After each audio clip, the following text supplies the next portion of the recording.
Oh, good morning. Good morning. Okay, so it's a beautiful, rainy day here in the Heshemite Kingdom of Jordan and among our fellow brethren. Today, I would like to welcome all of the new people who have been watching my videos. I know some of you are probably a little overwhelmed because we have put up over 80 videos Wow. in a little over maybe 2 months, Mhm. right? And it's just the abundance of material that we have and that I have time to cover so much. And I mean, we're only recording maybe an hour and a half, or maybe one or two videos a day. Mhm. Because some days, if I have a heavy topic, I'll do a separate video, like Yes. one of just talking topics and one of reading. Yes. So it's a beautiful, beautiful thing to have you all with us. I can see you in the metrics, the analytics, some comments. Like I said, I never go viral, okay? Right. And I will not ever go viral. You know, most people are drowning in a sea of bad information, right? One part is true and 99 parts of it is just BS, Right. right? Yeah. And, if I told you, like, well, yeah, this is this, you think the rest of what this person is talking about is true, and you have no measure, Mm. right? There's no measure. So, Yeah. I have this one set of books, right? And I read them. I got it on my Kindle. I got it, files on my computer. This one set of books, it changes everything. Yes, it It does. allows me to clearly see what's happening in the world, why it's happening, and what I should be doing. Hmm. And one of those things is building, you know, my own province, building my own city. And I know some of you probably have gone to my Linktree page in the description and gone to the donation page and seen that we're asking for $36 million. dollars. And I know what you're saying. $36 million. dollars. That's a lot of money. And you're right. It is. It's a lot of money if you don't have it, but I'm not asking one person. Correct. I'm asking over 200 million people for $36 million dollars for the first groups of people to come in and jumpstart the economy. Hmm. And you say, what do you mean the first groups of people? Well, think about it. The average small farm here is literally around like 50 to 60,000 US dollars. That's a small farm. We're talking about 4 acres already planted. It Yes. may have some lemon trees or some pomegranates and even some grapes, right? And it may need some work. It may need some small repairs, some small, just a little work. It's Hmm. not, pristine. Large farms, you can get a large farm, 12 acres, um, say about $300,000, right? And this farm may have a sprawling estate, swimming pool, tennis courts, along with growing pomegranates, olives, dates. It may be growing a lot, Hmm. right?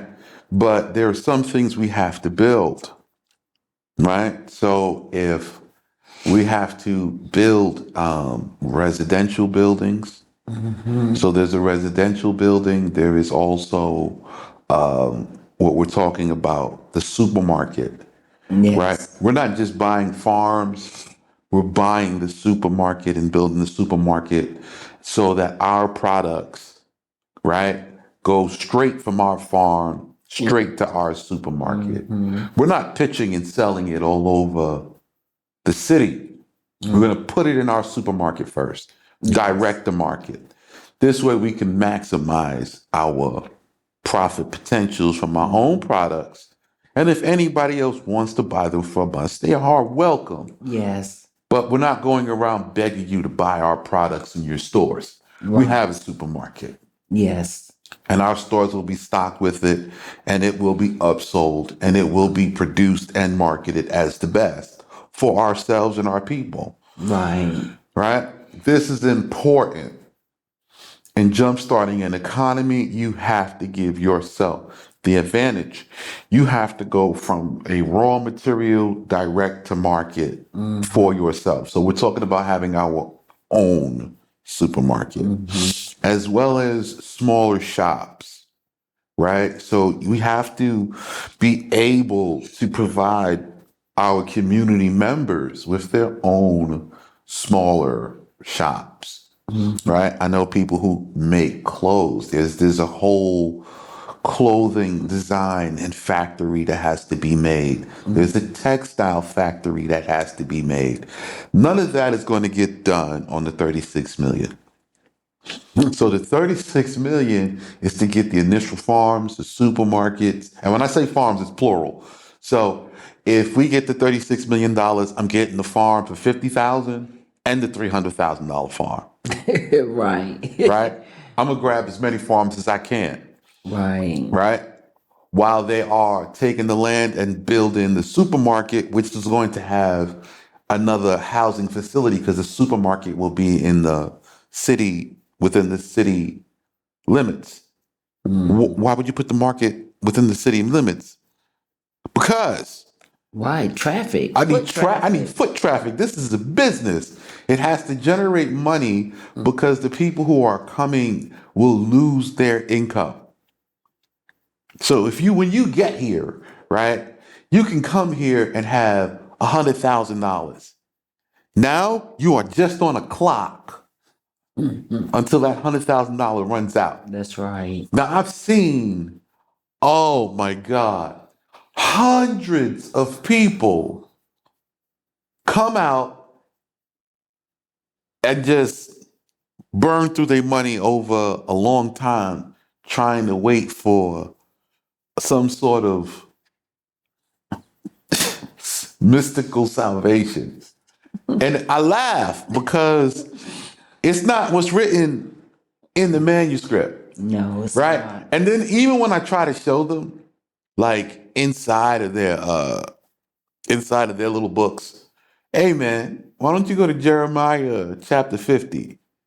Yeah, just read the whole thing. I know it's a long chapter, but when you get to the lower the end toward the end of the chapter, it says to take witnesses, right, and buy land. Now that word "take witnesses," it's not just take people to looky loo. Right. Right. So it's you, the engineer, the attorney, right? Right? As long as your people and their people, and you have this little group, and you're going to buy this land.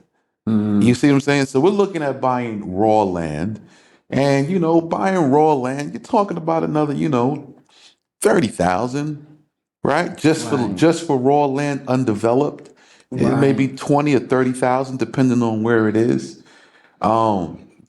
You know, Because, well, I'm gonna say because when buying raw land, we're talking about growing and Yeah. developing our own livestock. Yeah. So our meat in our meat market in our store right. is butchered today. Yes. You buy today, eat today. Today. Right? Now, it may not start that way, right? Because we have to start getting the flocks up to a certain number before we can provide that type of service.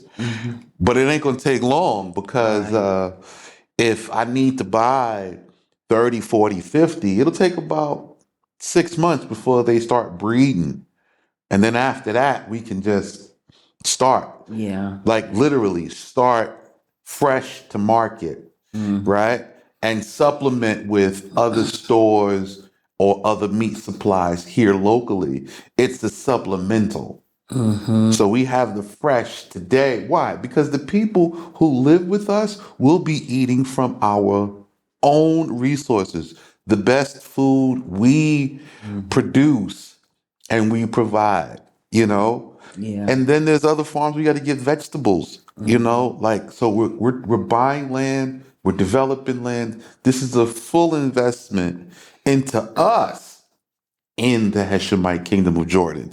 The way Jordan sees it is we're investing in Jordan. Jordan. We're making Jordan more productive. We're increasing the value in Jordan. And that's fantastic that we have that type of cooperation. Yes, yes. And those that are watching, when we say a community, we're talking about a whole block.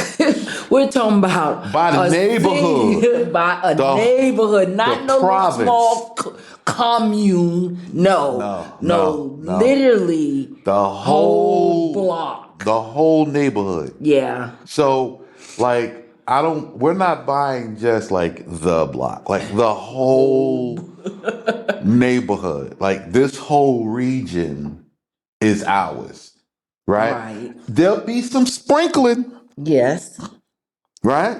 There'll be some sprinkling. There'll be some others that come in and buy or already have bought or purchased. But when we come in and we're developing this area is going to go up and it's going to be us in the area. That's the plan. That's the goal. right. You know, there is a new area that just opened up, and I want to buy up as much as I can because in the new area that's open for development, they've already brought in the major supplies. They brought in the sewer mains, they brought in the electric, and they brought in the communication towers, which is what you're going to need supplied for you. Right. So if we don't have this economy, if we don't have the business, right? If we don't own the land, and you're talking about rental and payment plans, you're crazy. You gotta get out of that mindset. You are nuts. The world does not survive like this. You have to own your land and be part of a community ecosystem. That's what we are developing, an entire economy ecosystem for us by us, so that you have time to study and learn the laws of the community and time to revert back to the traditions and customs. Right? When we say you only have to work 2 or 3 days out the week, we literally mean that. Because when we say it's Shabbat, everything that we own will be closed. Right. Ain't no farm work today. There's no supermarket open. There's nothing. There's no class. Right. You know, people they have this thing with these Shabbat classes. There's no class. You're not even supposed to travel. No, listen. You're gonna come and we're gonna have like a building for like learning and prayer or whatever. Right? There's just one building in the middle of the community that you can walk to. So we're talking about owning two about 2 square miles, Yeah. right? Just to start, 2 square miles, and we're going to build up, and we're going to have everything centralized in 2 square miles.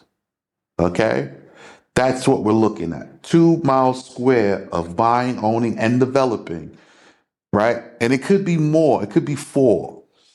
A 4 mile area, right, within a whole province. It's all within the same area, the same region. To begin, right? Then with the monies that this produce, we can provide for our people. Once this gets established, stabilized, is functioning, because there's a lot of things that have to be done, then you're going to start expanding. What? We're going to buy another one and repeat the same thing. So we're not just buying one, we're buying many. So the first some odd thousand people come. 3 months later, there's the next group and the next group and the next group, but we're doubling over on ourselves. Right. And by us producing our own food, you don't have to buy food. Right. Because The food for the community is provided to the community members Yeah. at no cost. Yeah. So you're saying, okay, so you're living and there's no rent cost. No. No rent. And there's no food cost. No. No.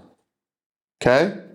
It's budgeted. Every family is given a stipend, right? So, but you have a food card so you can go to the community supermarket and buy whatever you need. Right. Okay? So all of your personal needs, your stipend is just money for your pocket for you to spend. Mm-hmm. I know they're sitting there, what? Right. What is this in exchange for? This is exchange for building the community and in exchange for developing the kingdom. This is what the exchange is. You're losing where you live now, okay? You're going to lose that. You're losing your job where you came from. But you're going to gain a new job here. But your job within the community builds it, the community develops it, the community funds you and your life. So you're going to get a stipend. You know something I'm recognizing with our people, we're so focused about being a nation that they have no clue that we're actually a kingdom. We are kingdom people. I mean, even reading through our history, we have kingdoms. They don't understand the kingdom because they've been living in a democracy so long. Everybody's so used to voting, right? So is that why they're more comfortable with just being a nation than accepting of being a kingdom? This is what they want. That's what they want. They want to be a nation, right? They want to be a nation without having to fulfill these laws and this instruction. And I hope by now some can see it doesn't work, right?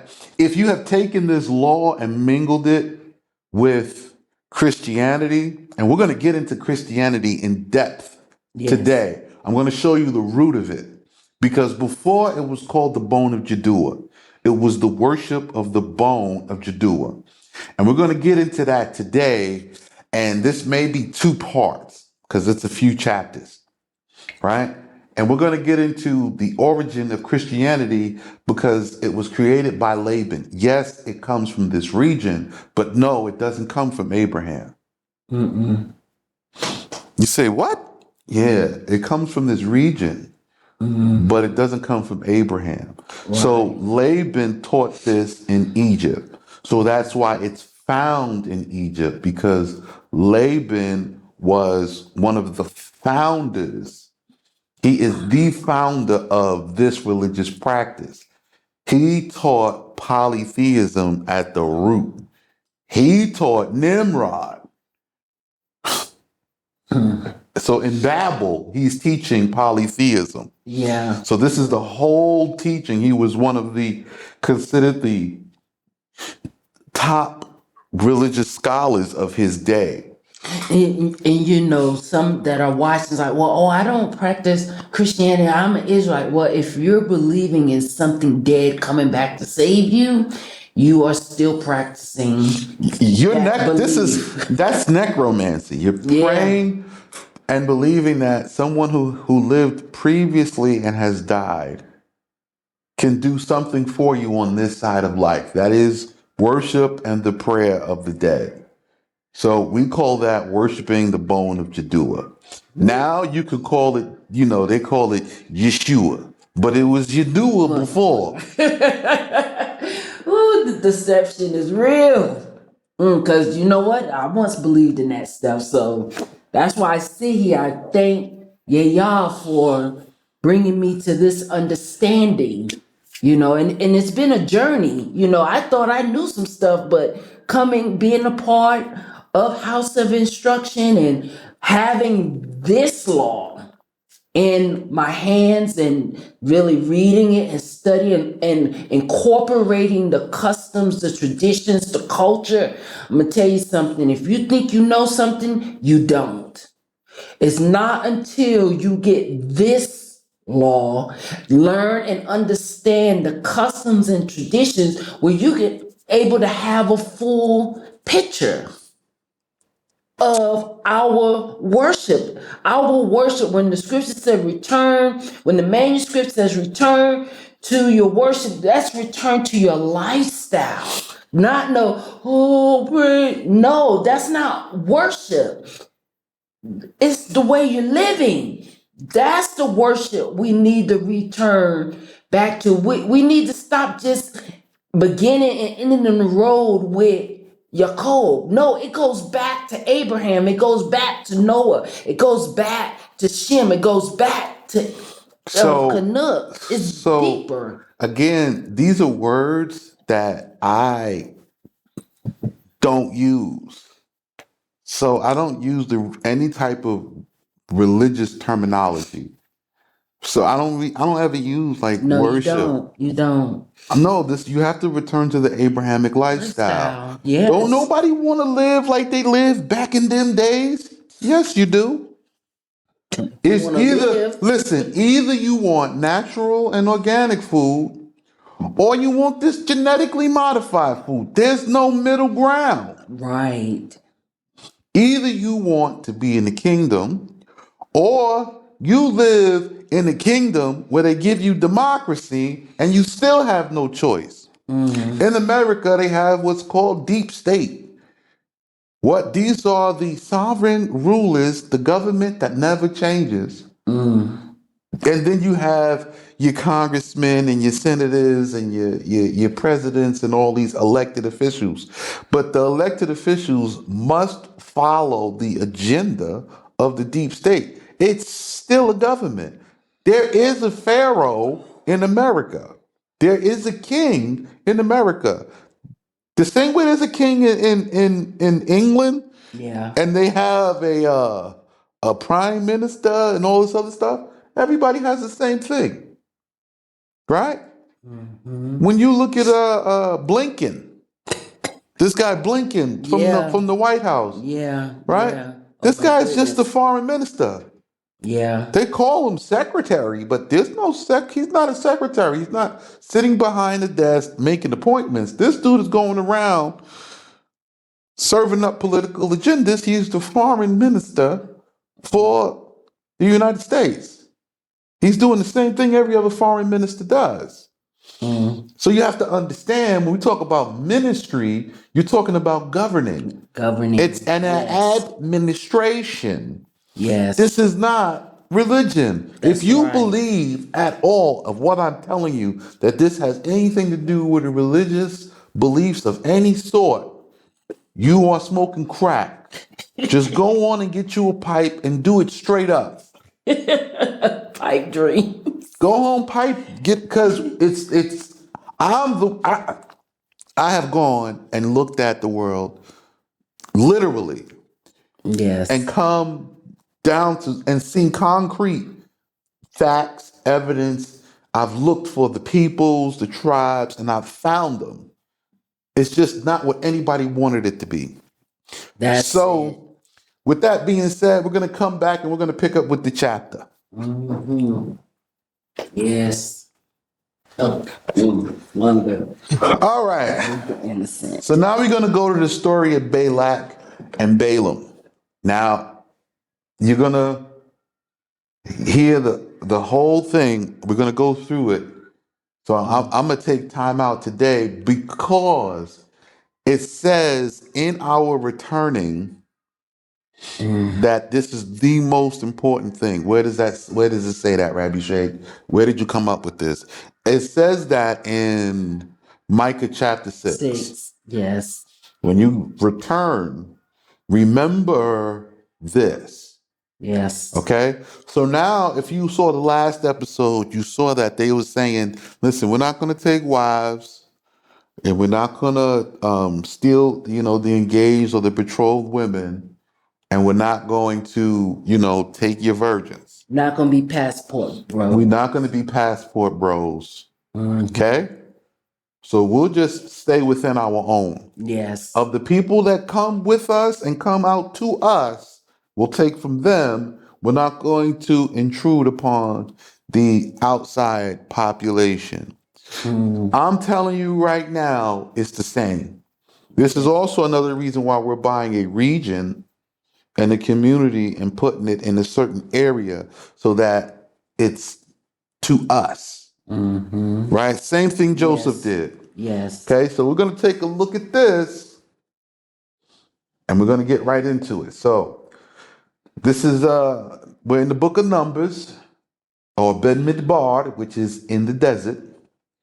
And the children of Israel, and we're chapter 22. And the children of Israel journeyed and encamped in the plains of Moab, Hmm. near the passage of the Jordan, to Jericho. So there's a water river goes from Jordan out to Jericho. Mm-hmm. Okay, so they're by this stream of water. Okay, so water is important because no water, no life. No life, no water. Mm. All right. And Balak bar Zippor saw that Israel had done to the Amorites. So Balak saw what happened to the Amorites, that they got wiped out. Not every last one, Mm-hmm. but the ones that came out for the smoke got the smoke. And then they saw what happened to Sihon, Mm. and they got the smoke. Okay? And they saw what happened to Og and Bashan. So where is this located? So in Jordan now, if you go out over the mountains down to the plains, they out there in the plains of Moab, where it gets flat, right there by the border Saudi area over here. Mm-hmm. Okay?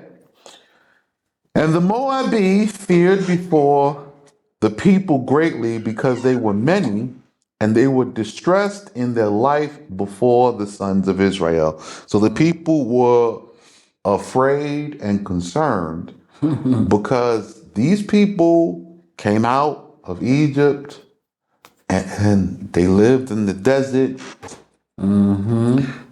and now these people making wars and they killing, Right. right? They killing anybody who goes out to confront them. Because we wasn't going out instigating the war. No, the No, people came to us they and came brought out smoke. and brought smoke And so and got it. and got it. Right. Right? We didn't, you'll never read here. There was no instruction for the children of Israel to go and take someone's land. That's right. They never came out for war. No, they didn't. They came out and said, listen, let us pass through, let us reside, we're going to our land, we're not bothering you. Mm-hmm. Came peaceably. Peaceably. Yeah. Let's do it peaceably. We are brothers. We're not here for war. We are just trying to get reestablished after the hardship. Mm-hmm. But somehow the message gets misconstrued, and somebody's like, listen, if you think you're gonna pass through here, we getting ready to give you all what for? And they got smoked. Yeah. See? Hmm. I don't know if you notice a trend, but whoever come out for war and initiates war without any reason, they lose. Hmm. Right? Just there has to be a recompense, meaning they do something to you and you're allowed to get revenge. So let's see what happens. And they said to the elders of the Midiani, so this is the children of Midian, these are Ishmaelites, right? Oh, the Ishmaelites, they, no, shh, don't talk. just this one, right? There's many families. It's a big family. You can be Ishmaelite, but you may be this is the Zippor family. So if you don't know the Zippori, then you don't know who they're talking about. Because also in the same family is Abida, who love us Right. still to this day. But you don't know families. Right. So you just, Be quiet. right now, you're just throwing everybody in your little prejudice lump. Well, a lot of it has to do because they're regurgitating what's been force fed. Right. Are yeah, you was just saying what somebody said to you. It don't make sense, but you accept it and you believe it because you can read, somebody's butchered up manuscript. All right. The elders of the Midiani, for the people had been one, and the kingdom one unto that day.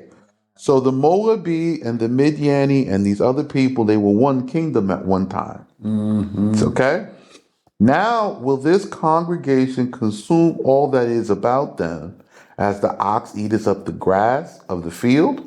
And Balak Bar Zippor, a Midianite, was the king of Moab at that time, without a Midianite being such at another time. For so was the tradition among them to have kings from this people and from that by turns. So here you see verse number 4 from the manuscript. It explains in this land, in this area, the kings would rule over the people by turns. Right. Okay, let me explain. So they have a democratic process, but it's within a closed group. Okay? No outsiders. No outsiders. It's a closed group of just kings. So I rule my people, but when it's your turn to rule the region, we follow your instructions and we do things your way. Then in my turn, it's my turn, and we all have to see for the benefit of the whole. Is that a lot like the Council of David, of the 70? Is that similar? No. It's very different? No, it's what you see in America. It's the same thing. Okay. All the skull and bones people are part of a group, a club, and they all getting a turn by family line about who gets to be president, Okay. right? Okay. Meanwhile, behind the scenes, each one is attached to a certain family Family. group. So each one is taking turns saying they're the leader, but they still control only their family. Okay. So when you the leader, here's your agenda, here's what we're doing, this is what we agree to be done. It's just your turn. You the great king over the area right now. It's your family's turn.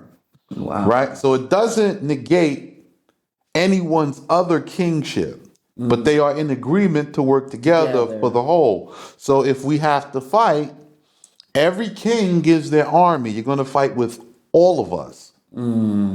Right? It doesn't matter who's the king over the kings at the time.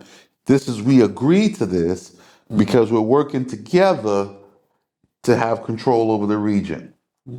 Okay? So now Balak sends to Laban the Adamite, right? Laban the Aramaic.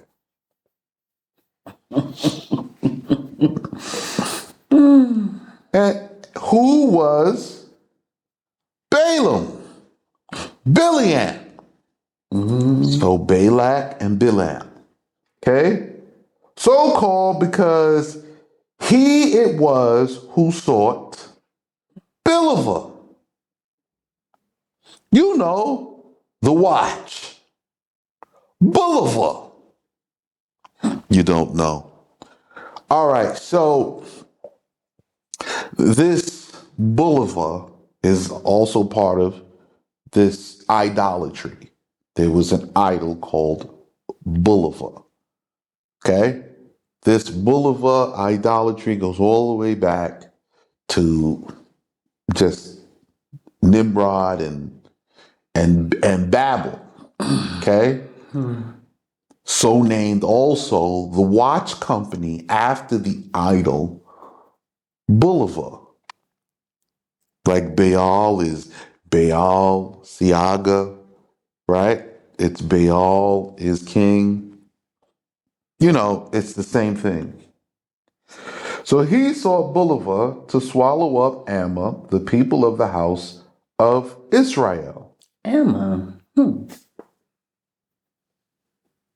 Right? So they called the people of the house of Israel Amma. Amma. Ama. Okay? That's what they called us. Amma. All right? He is the son of Beor, who was insane from the vastness of his knowledge and would not spare Israel. The descendants of his sons and daughters and the house of his habitation was in Padan, which was at Pethor, a name signifying an interpreter of dreams. It was built in Aram upon the Farat, the Euphrates. Where did I tell you he was from? He was from Babel, which is in Iraq today. He was from this area. Okay? So Aram had a large area which was beside Syria. They spoke the same language.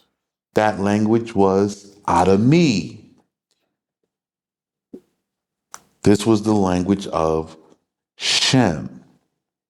It was Shami dialect. Sham is Shem. Shami is Shem's people. Sham's people. Shami dialect. Sham's dialect. Okay? So he lived in Aram upon the Euphrates, in a land where the children of the people worshiped and adored him. So Balaam's people loved Balaam. They called him, they sent a messenger up there to him and sent for him to come down to deal with these people. So you say to yourself, that took some time. It sure did. So the whole time it took for you to send a messenger and come back, nobody made no war with you.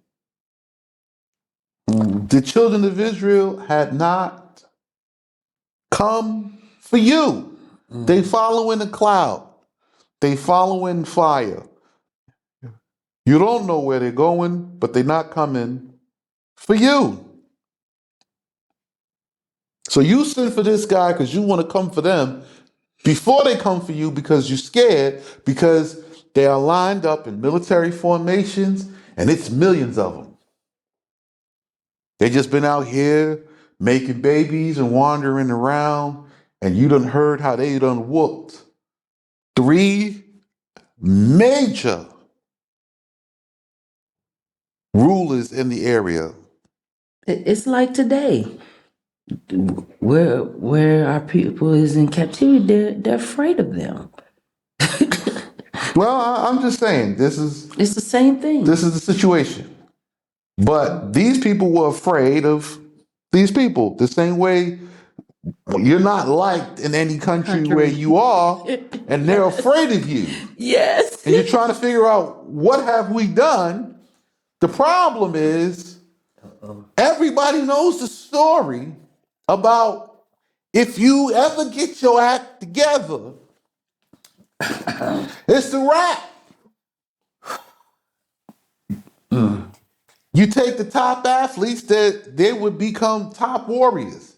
I mean, better than the best warriors they have now. Why? Because our top athletes are athletically superior than their greatest warrior. So pretty much all this work our people is putting in of trying to be accepted is for nothing because it ain't meant for them to accept you or for you to fit in and Well, you can't be accepted because there's never has been an instruction to accept you. to accept you. Okay, so let me explain. There is an instruction to everything. Okay? That's right. There's an instruction to die. There's an instruction for death to take you and for how death is to take you. Yes. If death doesn't receive the instruction to take you and how to take you, death cannot. There must be an instruction. So there's an instruction for everything. Okay? Now, in some instructions, there is a lump hole, meaning of the people who do these things, they will receive this punishment. Right.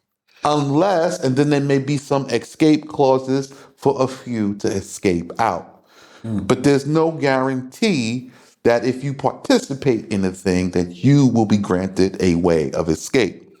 So now that you understand that there is an instruction for everything, I can continue and you can now begin to hear the instructions and maybe lay any preconceived belief to the side. Let's suspend belief. Let's see what the instruction was. Okay? So Balak's people worshiped and adored him. And to him did Balak send to call him. So Balak called him down, saying, Behold, the people have come out of the west, out of Mitzrayim. And lo, they have covered the face of the earth and are encamped over against me. All right, so now he's claiming to be encamped over against somebody. It means that they were being laid siege to. But they were not laid siege to. That's not true. It's not true. We camped next to them. We're in the same area, but we have not said anything to them. Not engaged in war. We have them not engaged in them by messenger or anything. We just here. We have food, we have water, we have our own crops. When I say crops, I mean the vegetation that's in the area. Right. Right? We have manna coming down from heaven. We have not engaged with these people. So let's see what happens.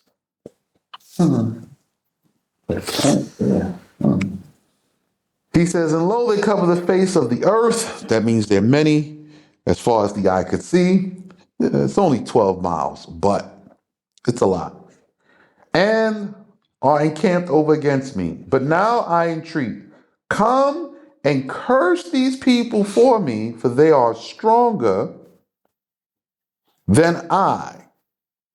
If I may be able to meet them, though smaller than they, and drive them from the land, for I know that he whom thou dost bless is blessed, and he whom thou dost curse is cursed. So this is Laban's reputation. Laban not only knows the real lifestyle, the truth that came from Shem, right? He also knows the mastery of the knowledge from the Nephilim, from Og and his children and Nimrod and their scrolls. He's mastered it. This is what you've read about Balaam. He lived in this area. This area is upon the Euphrates. Who else lived in this area?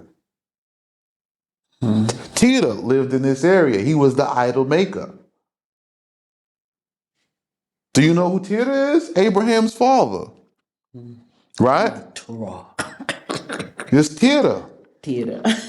Right? So Tita is Abraham's father. Tita means kingdom.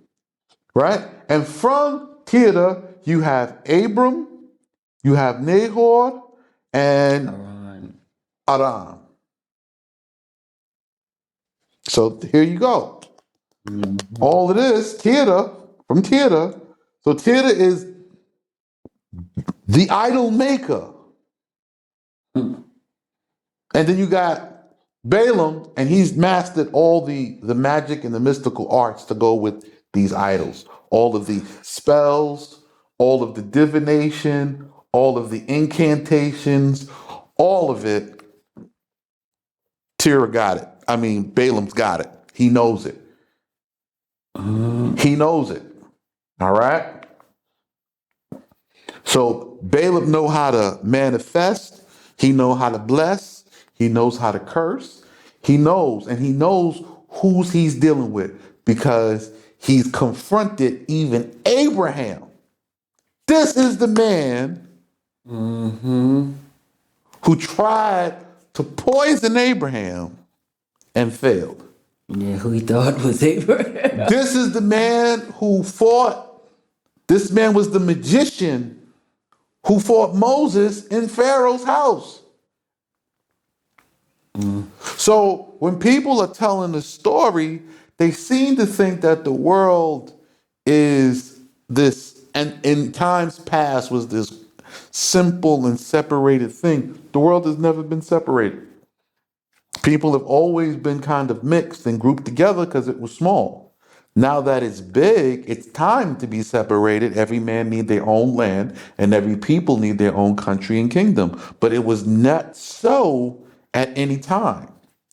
And We're going to come back. We'll be back. We'll be back. All right. So, And this is the same Laban with Jacob. Same Laban. one, same Laban. okay, Laban killed his father trying to poison Abraham. This is the same Laban where Jacob gets 4 wives. It's the same Laban where Isaac married his sister Rebekah. His sister. Same Laban. Now, these are details you don't know. I understand. You don't have the manuscripts to read it for yourself. And you have not traveled and spoke to the people who descend from these people to even get this information. I know, it's difficult. This Laban, who is the founder of the nation, Lebanon. This Laban. All right? So he says, behold, the people cover the face of the earth, curse them for me, and his reputation is whoever he blesses, and whoever he curses, he curses.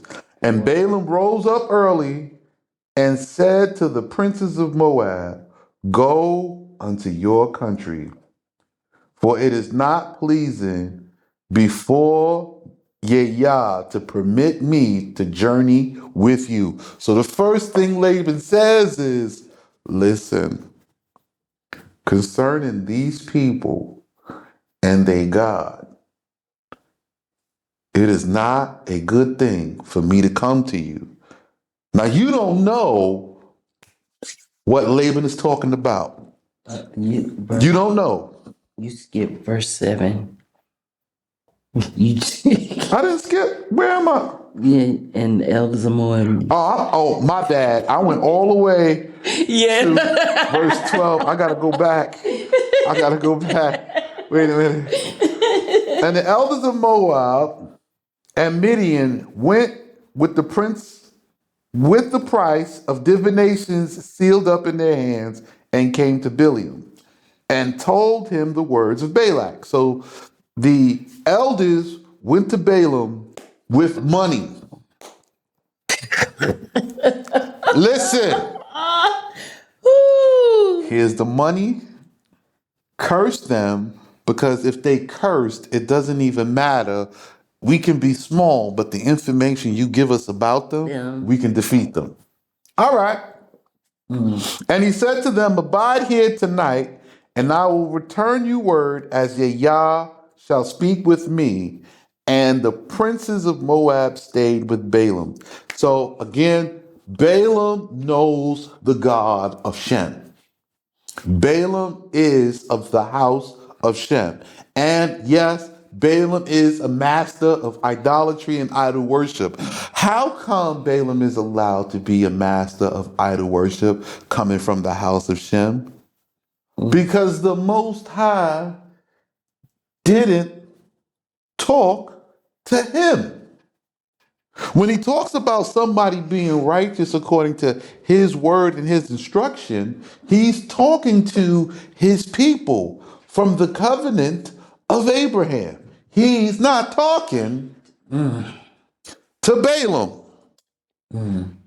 Everybody has an instruction to follow, and Balaam is like, I'm a free agent.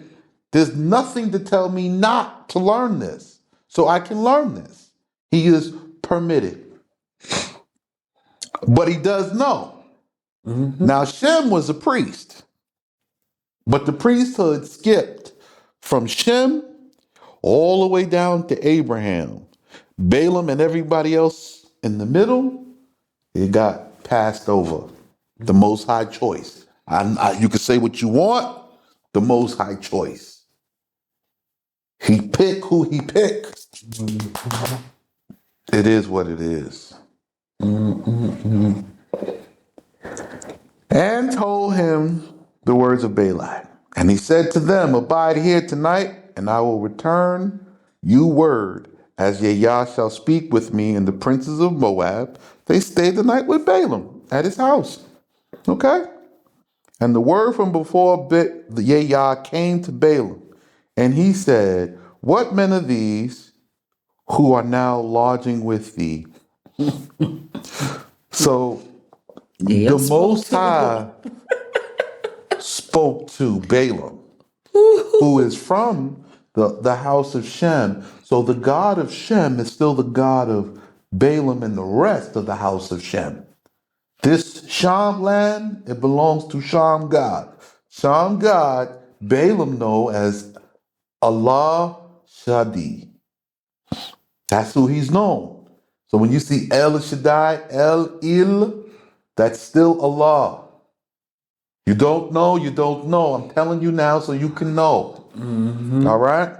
So he comes to him in his dream at night and says, who the hell are these people spending the night with you? And Balaam said before Yah, this is Balak, son of Zippor, king of the Moabi. He hath sent messengers to me, saying, behold, the people have come out of Mitzrayim and covered the face of the land. Now therefore come, curse them for me, that I may be able to fight and drive them away. And Yah said to Balaam, thou shalt not go with them, nor curse the people, for they are blessed of me from the days of their fathers. Now the Most High says to Balaam, don't go. You bet not go out there. And mess with mine. You bet not go out there with these people. And don't curse my people, because I blessed them. And I blessed them from the days of their fathers. Now, you can say, how come the Most High didn't say this to Balaam when they was in Egypt and he was fighting Moses? The Most High did not have to say it then. That's right. The Most High not on you time, first of all. Second of all, at that time, the Most High displayed it. I'm going to show you better than I could tell you. So he whooped up on Balaam and his sons while they was trying to gang up on Moses. And every magic trick that they ever tried to pull to try to make it hard, the Most High let the magic be worse in Egypt because Egypt becomes the battleground. And I don't care who you are. If the war is fought on your ground, you lost. Right. Because everything destroyed where you are, you lost. Okay? If somebody come in your house and start a fight, and you can beat them up and drive them out the house, you're still lost. Because you left trying to now repair and fix the stuff in the house. So you in the house with the busted up windows and the busted up TV, all your stuff broke. They go home and sleep good in their bed. You know what I really like thus far what we have read is that how Yah himself spoke to Balaam. Now this isn't a dream. Right. This isn't a dream. He spoke to him himself. Yeah, directly. Allah is Yah. Yah is Allah. That's right. Okay, give us 1 second. We'll be right back.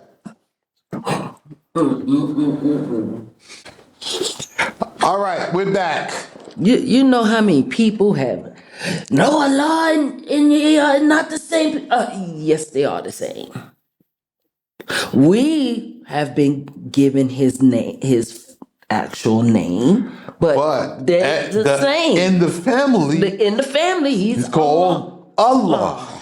If you don't know, you better look up. All you scholars, go look up Aleph Lamed Hey. Since you want to say it's not Allah, go look it up. Aleph Lamed Hey, 3 letters. Put them together and go look it up in the Hebrew. Come back and tell me that it's not the Most High. All right? So now we're going to move on. And now Balak's getting up in the morning and he goes straight to the princes and he says to the princes, all right, go home. Go to your country, for it is not pleasing before Yah to permit me to journey with you. Go home. It's not pleasing before the king of the world that I go with you. Is no. So you mean that Balaam was willing to listen to Yah? I tell people this. Everything is obeying the Most High.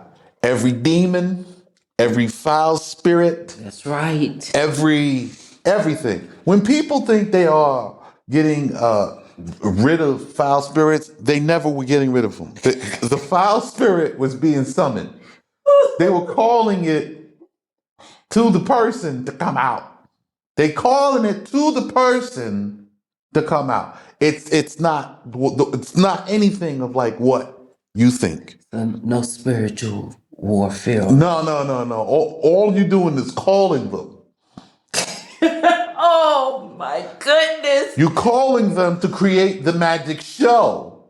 You're not like getting rid of someone who the problem, right? You part of it because it's part of someone else's ritual, but it's not for the chosen people. We have no such ritual. There is no right for this. As a matter of fact, it ain't supposed to be near you. It's supposed to be for them. They're supposed to deal with it, not us.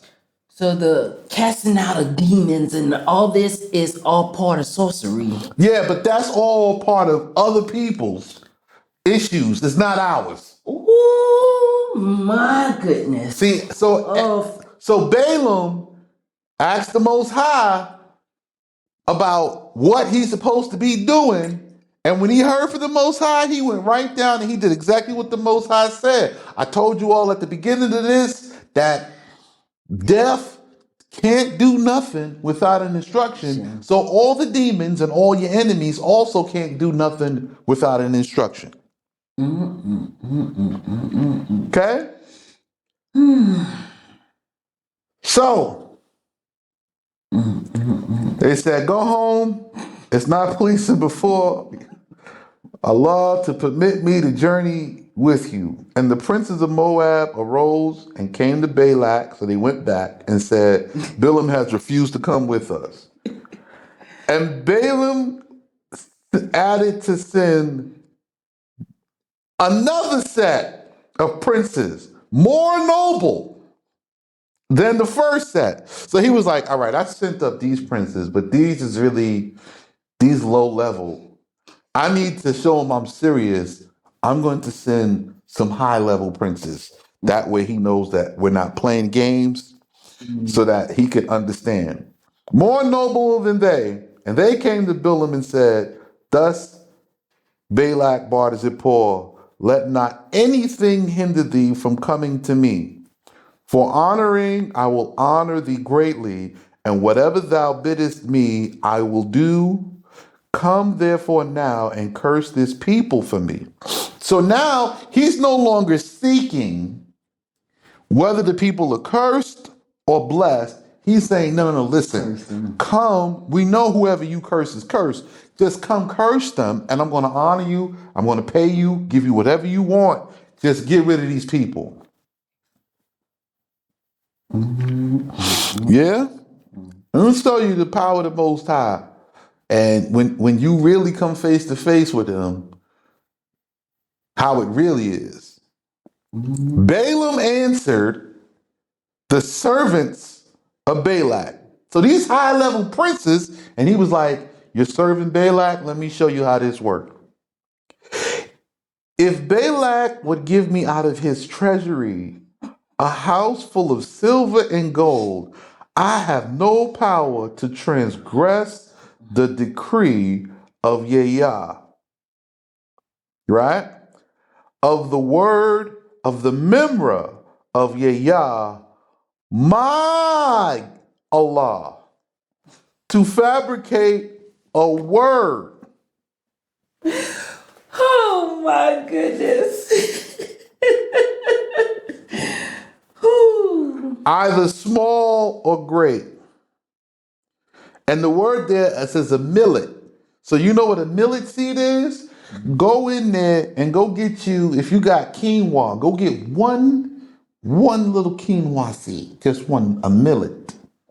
Either small or great. But in hospitality, I entreat you to remain this night also, that I may know what the word, the memra of Yahweh may yet speak with me. Okay, so now we know who's talking to Balak. So Balak's going to sleep, and the memra is coming to him. The memra. Okay? And so he has no way of transgressing the power because he knows the God of Shem is God and that he's dealing with the God of Shem. This goes all the way back to the time of Noah, Shem, and Ham when Ham stole Noah's clothes to make Nimrod king later on in life. No, they don't know nothing about that. You don't know nothing about They that. don't know nothing about that. All right. Yeah, they think the nakedness is the sex thing and all that stuff. They don't know about that. Well, it's all right. We're going to get there because as we read this law, we're going to go back to Genesis and we're going to judge from creation with this law in a court case. And we're going to consider who is right, this law or your thinking. This is why I'm reading it, so that we all understand or have a just of the law the first time through. Then when I go back and judge the first ones, we can see, has the Most High been right or have we been wrong? Or are we right and the Most High is wrong? And we're going to judge this case.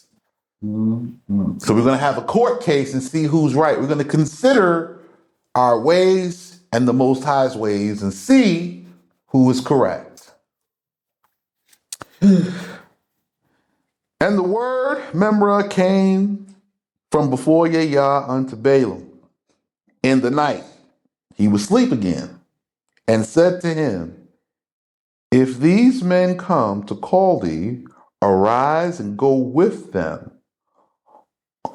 Only the word Pitgama. I was to say, wait a minute, that's Pitgama. Hold on, they don't know about Pitgama yet. We gon' But only the word Pitgama that I will speak with thee, that shalt thou do. Now, this word Pitgama is taught exclusively in this school. This is the only school that teaches what Pitgama is. Okay? Pitgama comes from the first words of the covenant. So the covenant is spoken in parts. The first part is spoken to Abraham. Okay? And what those first words are, it start with Memra and end with Memra. But it was Memra, Pitgama, Leziku, Memra. Okay? That's how the word is given. It was 4 words. Now, when they come out of Egypt, they received these same 4, and the Most High yet added 6 to make 10. Okay? So you have Memra and Memra, and then the other 8 words. Right. But Pitgama and Leziku remain. What is these words? Okay? This time, for this one time, I'm going to go and we're going to go get the definition of Pitgama from the book. Okay? We're going to go back to Genesis and we're going to take a look at the word Pitgama. And Pitgama is one of the 10 words. So Right. we've been taught the 10 commandments. You need to erase all of that. They're precise 10 words, but each word spreads out into a book, and then they overlap and overlay to give an understanding. But to gain the understanding, the Most High have to explain it because you have difficulty understanding and you are simple. So if he don't explain it, how then would you know? Right. And you speak of the 10 words in class 3. Right. Yes. So if you go back So this is just class an added 3, layer. if you go back to class 3, then you'll see the 10 words, class 3 and 4. Yes. Okay? Genesis chapter 15, this is verse 1, and there is more here, but I'm going to jump down to the section about Pitgama. Thereupon was the word Pitgama of Yah with Abraham in a vision. So Abraham receives this same word. So Laban gets this word. Now Abraham received this word all the way back when Abraham was alive. With Abraham in a vision saying, fear not. For if these men, who are these men? So you have to understand, okay? The same people that Moses is facing now, Sihon, Og, the Amorite, and now the Moabi. These are the same 4 kings that came out to fight Abraham. Abu Melech, the descendant of Og. This is the same. So when it says here in Numbers, the word Pitgama, it's talking about this word. The same here. word. This same word here that was spoken to Abraham. So the Most High gives, when he comes, you can't handle everything. The member give one word. Right. But in this time, you have to have the understanding and the explanation of the word, the backstory to the word. This way you have the full understanding of what's being said.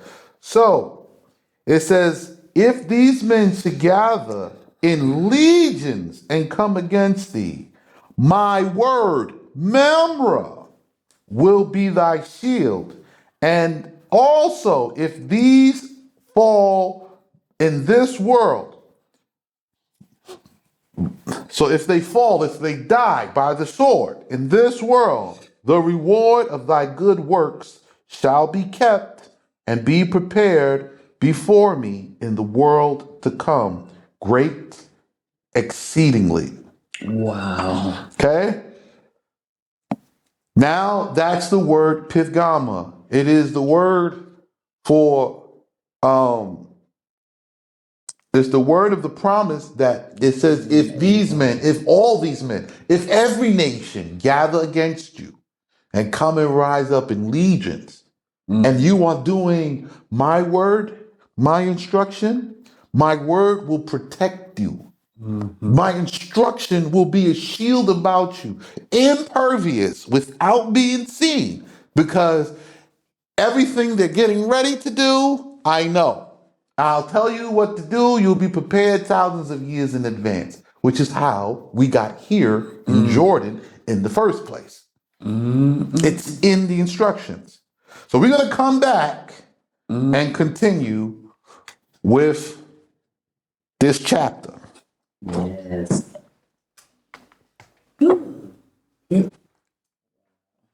All right. So here I am and back in Numbers Yeah, Numbers 22. 22. So now you know what Pithgama is, right? Now, in the break, sis here said she noticed how come when he sent the small princes, he said no, right? And then he said when he sent the big princes, the Most High said yes. Well, the Most High is not saying yes because of respect of persons. Right, right. It's The like it's showing problem, itself. the problem is, here's the problem. The Most High said no because he has no dealings Right. with the Moabi king or his people. The children of Israel are not even going there, right? There was no smoke involved. There's no smoke. Don't get up, don't go, say nothing, just leave it, right? And then this guy sends another set of princes. So now this guy has now sinned against the word of the Most High. He is now pushing an issue which wasn't an issue, so he's making it an issue. Right? So where are we? 22 and 21 now. 21. All right. And Bileam arose in the morning and saddled his ass and went with the princes of Moab. But the anger of Yahweh was provoked because he would go curse them. So he would go that he might curse them. So again, the Most High said, go with them, right? Listen to the detail. Most High is very detailed. He's giving you step by step. So you take upon you no presumption. Now, I talked about presumption Yes, you a have. couple of classes back. Make no assumptions. The Most High said, go with them. He didn't say he would curse them. He said, go with them. But Bileam's going, and on the trip, they talking about, okay, you're gonna come with us, we're gonna curse these people. And Bileam's like, yeah, that's what we're gonna do. And the Most High's like, heck no, you're not. I didn't tell you to go over here and curse nobody. He had his I own just said, agenda. go with them. So you could tell this other guy what I want you to tell him when I get there. Never said I was gonna curse these people. And the angel of Yah stood in the way to be an adversary to him. But he sat upon his ass, and his two young men, right, Janus and Jambres, were with him. And the ass discerned the angel of Yah standing in the way, and a drawn sword in his hand. And the ass turned aside out of the road to go into the field, and Biliam smote the ass to make her return to the way. Ass was smart enough. So they going down the road, and it's Janus and Jambres, and they're going down this, right? So you probably recognize, Yeah. Janus from, January. This Janus, this is a person. I told you these from the sons of Og, these Nephilim. Okay, and this Jambres, the two young men, and so they going down the road. The donkey sees the angel and is like, "I'm good. I don't want no smoke. Listen, we're gonna turn here and walk around it Yeah. and go into this field and be done." And Balaam beating the donkey to stay on the path. Makes sense because they don't see the angel. Right. You know what I'm saying? That they don't see it. And the angel of Yah stood in the narrow path that was in the midst between vineyards and in the place where Jacob and Laban raised a mound, the Right. pillar on this side and the observatory on that side, which they said that neither should pass that limit to do evil to the other. So again, there is a border, Right. That's where the covenant was made between them two. and there's a covenant between Jacob and Laban. Laban, who is Balaam. Okay? And they raised an altar. They made an earthen altar. They sacrificed upon it. And there is a salt covenant between them. Yep. So on the top of the hill is the observatory where you can look out. Right? And there's vineyards there. And they said, here's the border. Neither of us can cross this border To do evil. to curse or do any evil to the other in any generation. And the ass saw the angel and thrust herself against the hedge and bruised Biliam's foot by the hedge. And he smote the ass again, for the angel was invisible to him. So he's going, and the angel was the same angel that spoke to Balaam before. When they made the covenant, the angel told Balaam, Balaam, you're going down here because you want to go get Jacob and you wish to do him harm. If you set foot in this direction to do him any evil or say any evil against him, I will kill you right now. So Jacob didn't go there and make any evil at that time. They made a covenant at that time. Right? And they went their separate ways. There's a little more to the story, but when we read that, we'll get there and we'll go into some more depth. All right? And the angel was invisible to him. He couldn't see him. And the angel of Yah yet passed on and stood in at a distant place where there was no way to turn either right or left. So they came, and there's a narrow passage, and the angel stands there, and so Balaam goes there now. Now his foot is bruised. It's got squished by the donkey because the donkey hit a hedge. And he's like, what's a hedge? So if there's fields there, there's maybe a wall. The wall is a hedge. Okay? You know, as we're reading, there was a covenant made. And that covenant is guarded forever. This is what I'm seeing from here. Whether you know of the covenant or you don't know of the covenant, it's still guarded Forever. and forever, and the words of it still stands.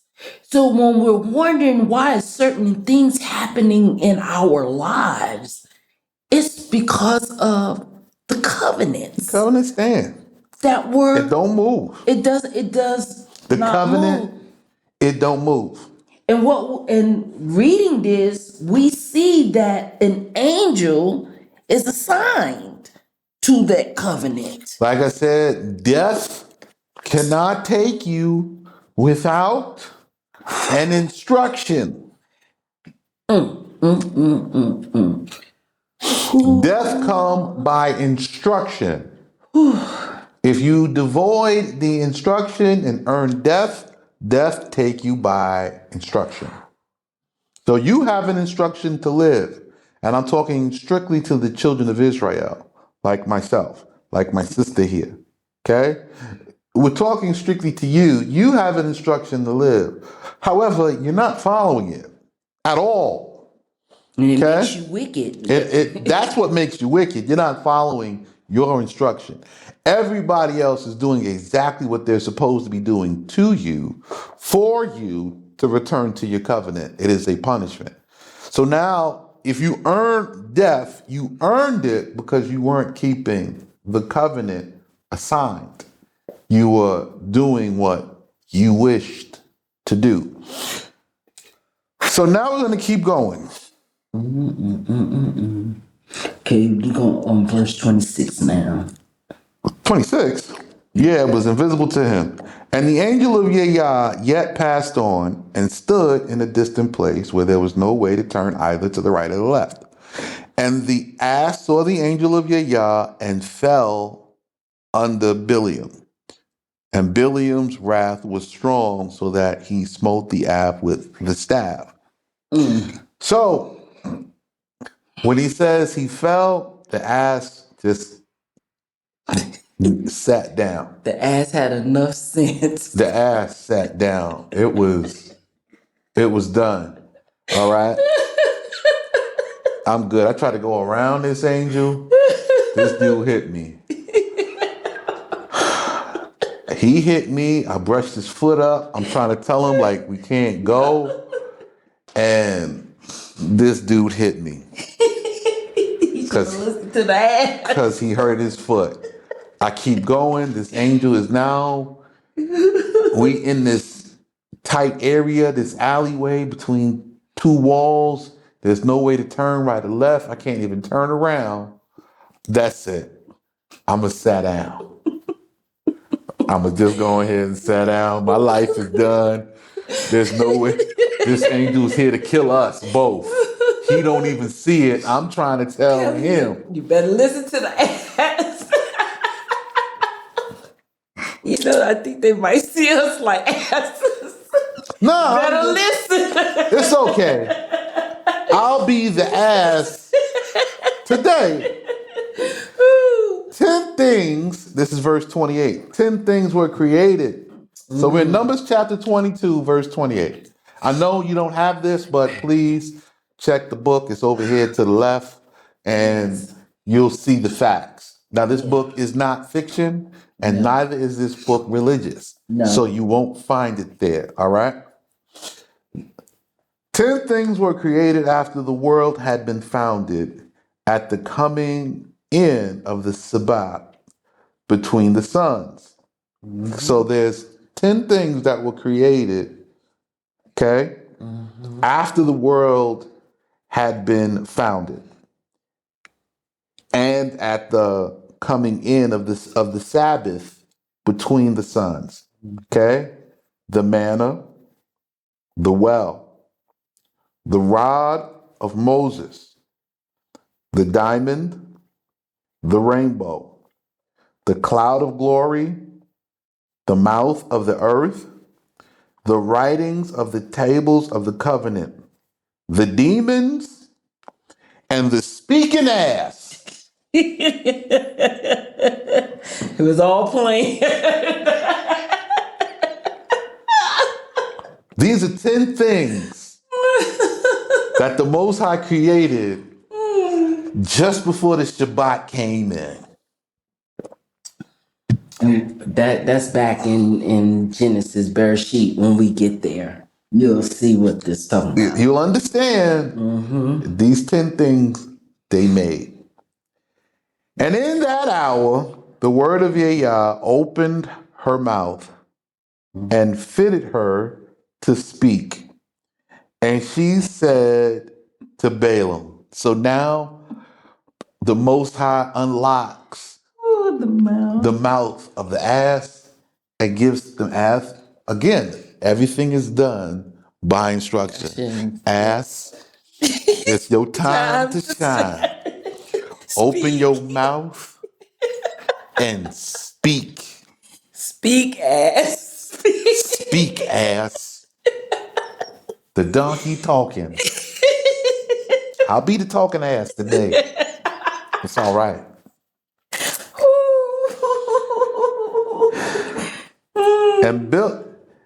And the ass said to Balaam, what have I done to thee?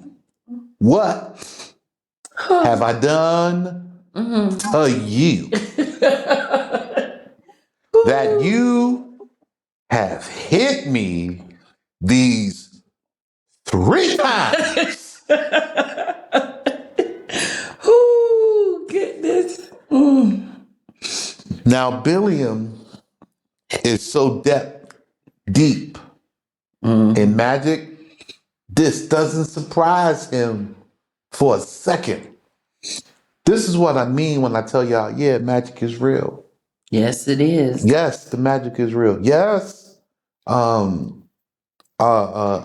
everything that you're seeing about, demons and all of that stuff is real.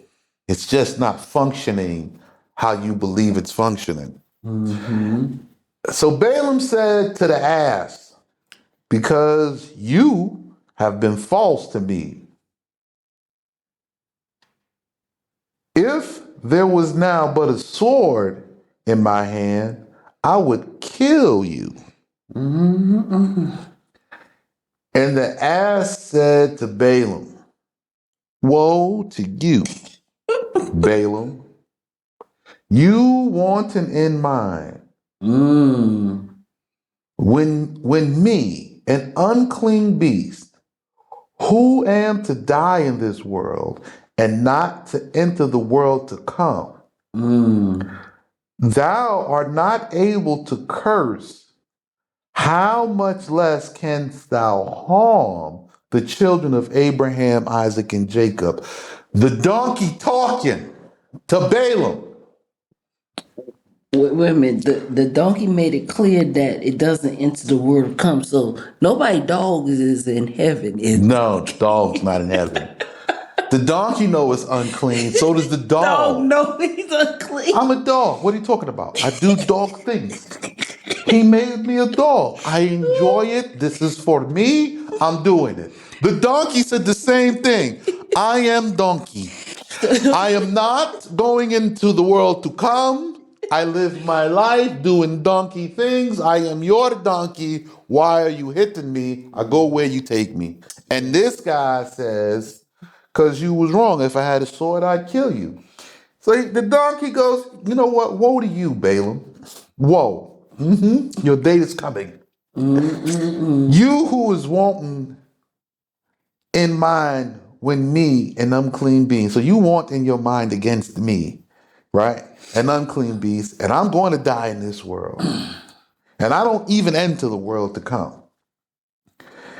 And you think that you able to curse, much less cause any harm to the children of Abraham, Isaac, and Jacob, and on account of whom the world has been created. So the world was created for us. The donkey knows. Children of Israel, the donkey knows that you, the children of Israel. Everything knows. No. It's time. I waited. Yes, It's been 8 years on this walk. The donkey knows. You, the children of Israel. Everything knows. The dog knows. The cat knows. The tree knows. The rocks know. The water knows. Everything knows. But you're not doing what the instructions say to do. And for 8 years, this donkey has been here trying to teach you the Lord, to get you to walk in the way. And the moment you see anything, you just wander off. Hey, what's this over here? Let me go. Oh, what's this? Ooh, a booty. Ooh, breast. You just go. Spaceships, everything. And then after whatever it is you go after is destroyed, you sit down and say, oh my God, let's try something new. Let's try a different type of religion this time. I don't like this guy because he don't know nothing. He's not in touch with this world. I am the most in touch with this world. Everything knows the children of Israel are the children of Israel and who they are. Every person that's not of the children of Israel know that who the children of Israel are. The children of Israel not keeping this law with this instruction. This is the only one of its kind. So, And they know that everything that is happening in this world is because of us not keeping this instruction. Oh no, they ain't ready to hear that yet. no, but you know what? It's all, you need a job to do. So when you get the world, it's going to be all messed up, and your job is to fix it. I mean, that's fine. I'm fine with it. I can accept the Most High said it's last. The world will be destroyed. I'm fine with all of that. That's the instruction. Yes, it is. My job, the thing that gets me is when are you going to follow the most basic instruction? Send your money, buy the land, and let's move out here and start farming. That's it. That's step one. Don't talk to me about Shabbat.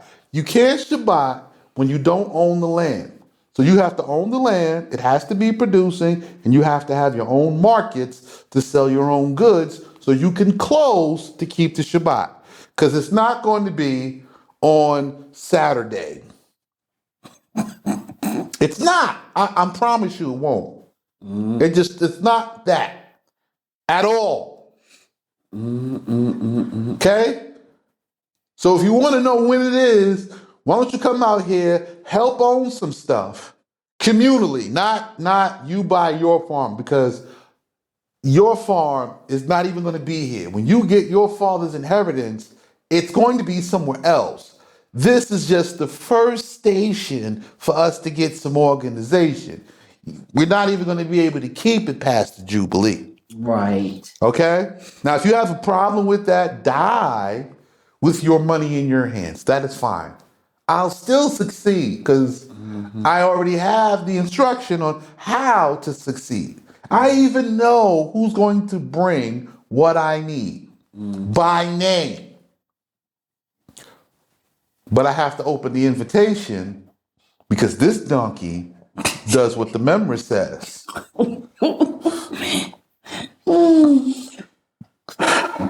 Verse 30, so hast thou.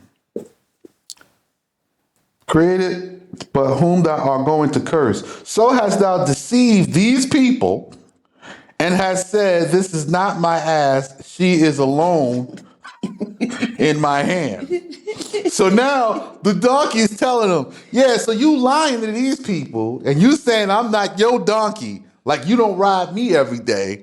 You're going to say I'm alone because you feel embarrassed because I won't let you get killed. I'm a good ass donkey. And you lying to these people saying you're going to go curse these children of Israel. Really? Oh, really? And my horses remain in the pasture. But am I not thine ass? Am I not your donkey? Like you got horses? Come on. Be real. If you had horses, you would have brought them out. You ain't got no horses. You ride me. But am I not your horse, whom thou hast ridden from your youth until this day? You've been riding me since you was a kid. I was there when Abraham did all of that. I was there when you killed your daddy. I was there when they came for Rebecca. I was there when you had that run-in with Jacob. The donkey know. This is his favorite donkey. And I have been used to you, and I have been used to do this with you. And he said no. And Yahweh unveiled the eyes of Balaam, and we'll be right back. So, and we back. And Yahweh unveiled the eyes of Balaam. So Balaam now was able to see something. And he beheld the angel of Yahweh standing in the way with his sword unsheathed in his hand. And he bowed and worshiped on his face. All of his time, now that he see the angel, Balaam now has time to do Salah.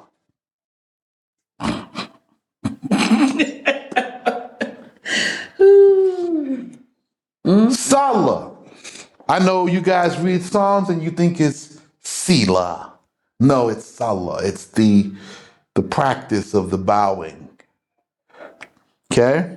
And the angel of Yahweh said to him, why have you hit your ass these 3 times?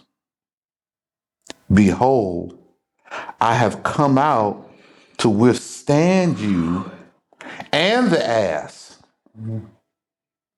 fearing Saul, and turn from the way.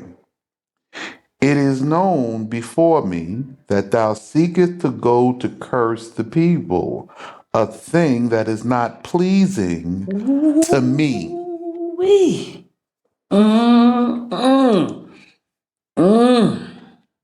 So now he's talking to the angel that spoke to him before. The angel's like, nah, first of all, I got a problem with everything you've done today. Forget, I don't care what happened before. You didn't do anything wrong before. Today, you are coming down. You are passing over this border of the agreement to do harm to these people on their land. And here you come to try to curse somebody. And I know all the magic you know. I know how it works. But that don't work here. Over here, that's not the agreement. It don't apply this way. I got a problem with what you about to try to do. He said, but the ass discerned me. The ass saw me and turned away from me these 3 times. Had she not turned from me, surely now I would have slain you and spared her alive. The ass saved his life 3 times, and he beating on it, trying to get it to do what he want. That's what you're doing today. You're trying to save their lives, keep them from Nah, being and destroyed. They don't see it though. and they gave me a hard time. And still giving you a hard time. I'm the one took the bumps, the bruises, and the lumps. They gave me a hard time. I'll be the ass today. It's all right. And Balaam said to the angel of Yahweh, I have sinned because I knew not that you were standing against me in the way. But now, if it please thee, I will go back. But the angel of Yahweh said to Balaam, go with these men.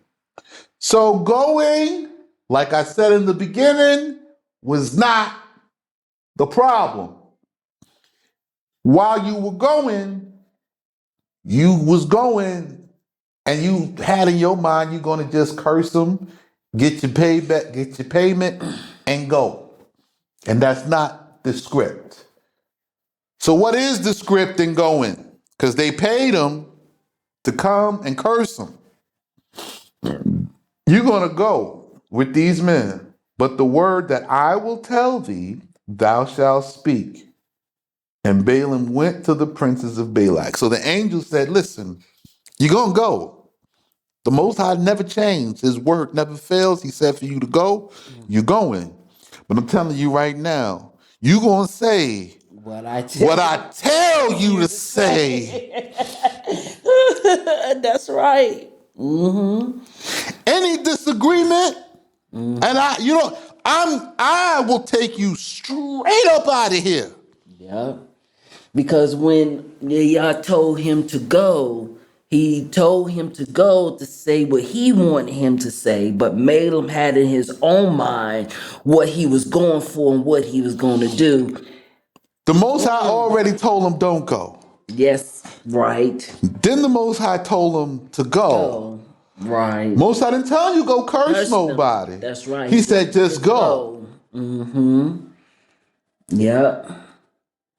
Now you know what your covenant was. You know what the agreement is. Even the ass know. Mm-hmm. The donkey knows. Donkey told him. Yay. Now you see the angel and you afraid. It's all right. I'm going to tell you it's okay. We're going to get to the bottom of this.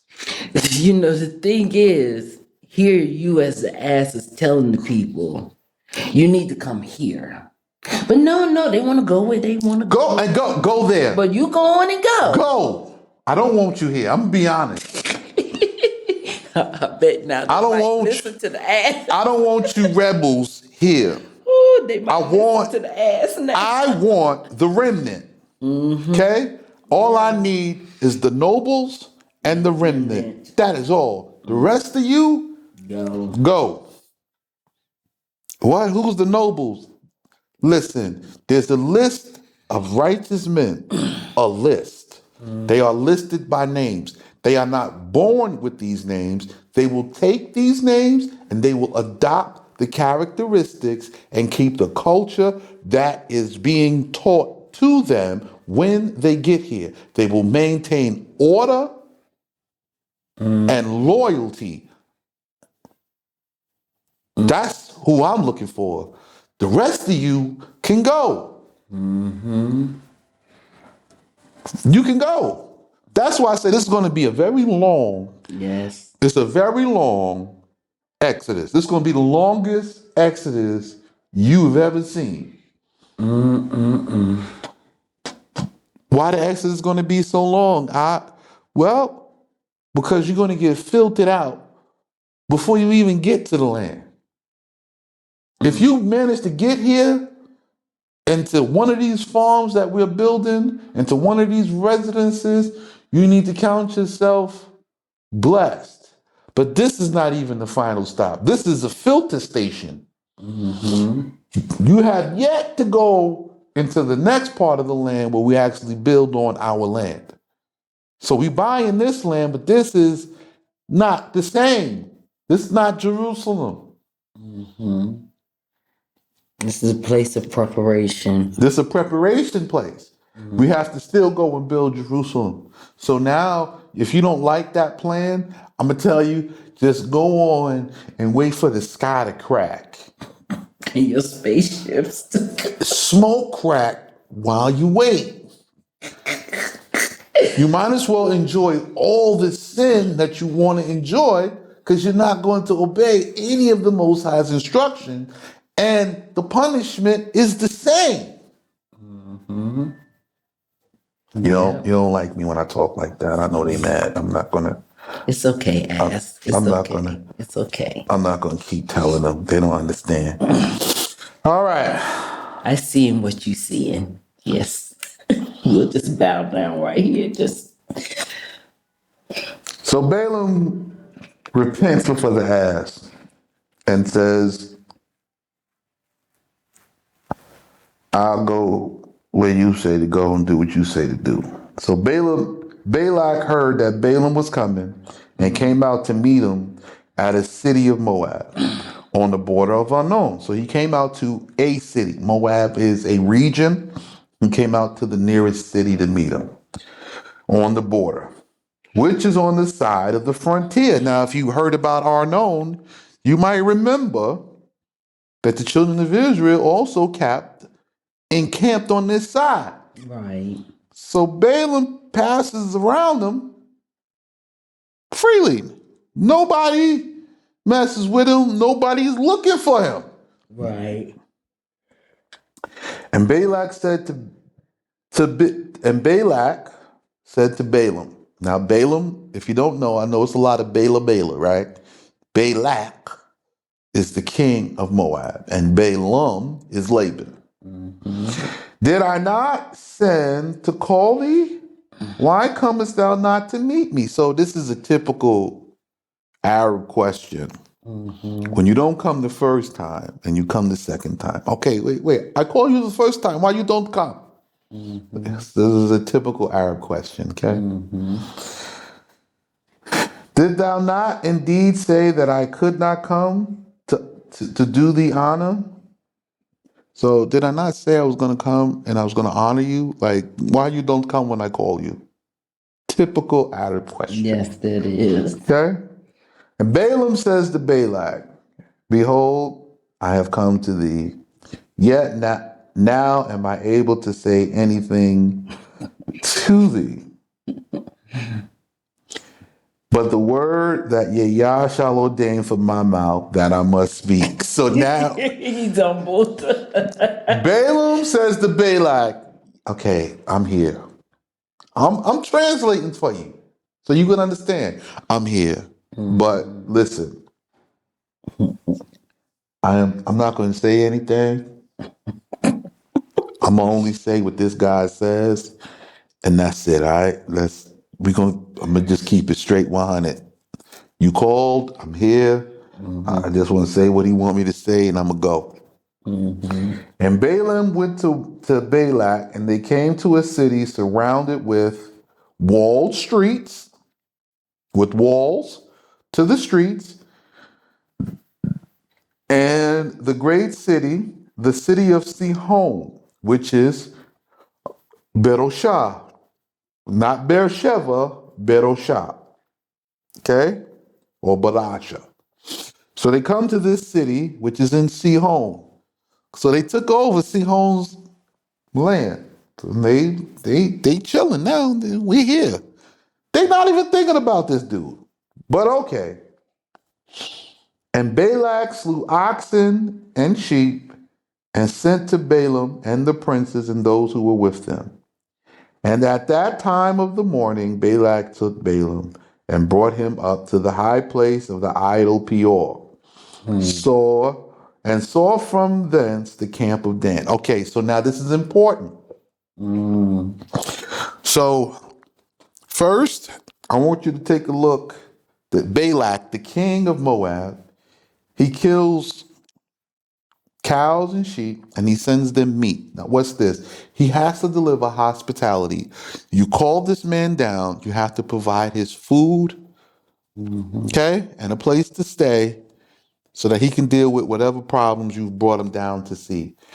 Very Arabic culture. I call you to work. The least I have to do is provide you a place of rest and some comfort and some food, this bare minimum. And this even on top of pay. Right. Okay? At the time of the morning, Balak took Balaam and brought him up to the high place of the idol Peor and saw from thence the camp of Dan, which went at the rear of the people, and they were discovered under the cloud of glory. So here we go. There's all the people covered under the cloud, except for this one group at the back, this part of the group of Dan. Now they have been marching around like this for 40 years.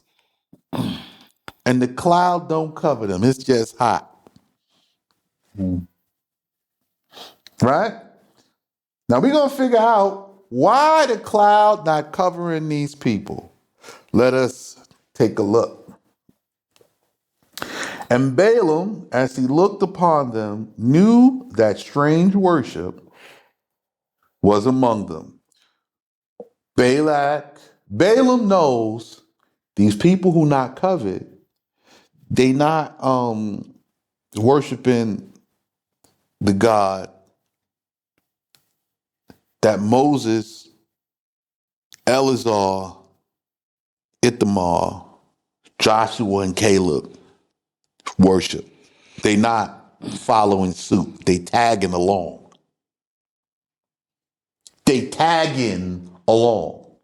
They getting by, you know what I'm saying, by just being around every day. They riding it out because they want to do what they want to do when they get what they think they're going to get out of this. And as he looked upon them, knew that strange worship was upon them, and rejoiced in his heart, and said to Balak, build here 7 altars, and prepare me here 7 bullocks and 7 rams. You see, I'm just right here. So Balaam knows, because when they fought and they got pursued in Egypt, they had to have they was able to kill the people that wasn't under the cloud. Right. And it's the same group, Dan. The problem is not that they at the back. No. The problem is they still have some of the ideas and the idols that come from Egypt. And Balak did as Balaam had said, and Balak and Balaam offered a bullock and a ram upon the altar.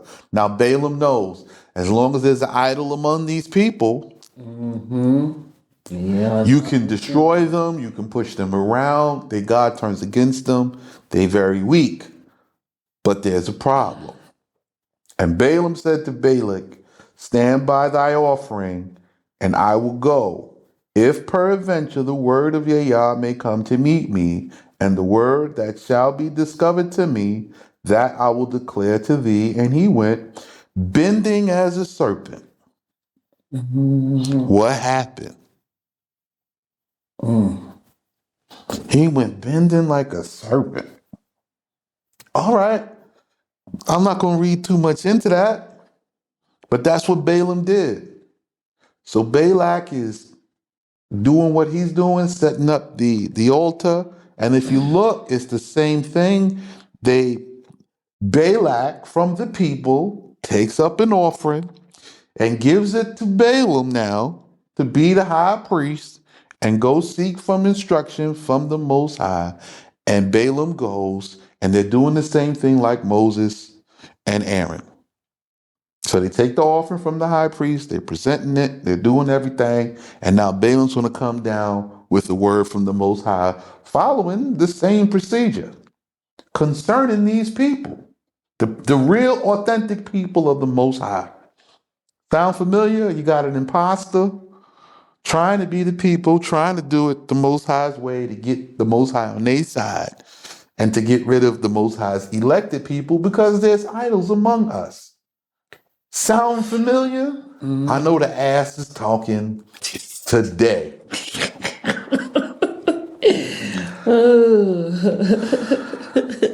All these conspiracy theories, it's simple to put together. And the word from before Yah met with Balaam, who said before him, the 7 altars I have set in order, and I have offered a bullock and a ram upon every altar.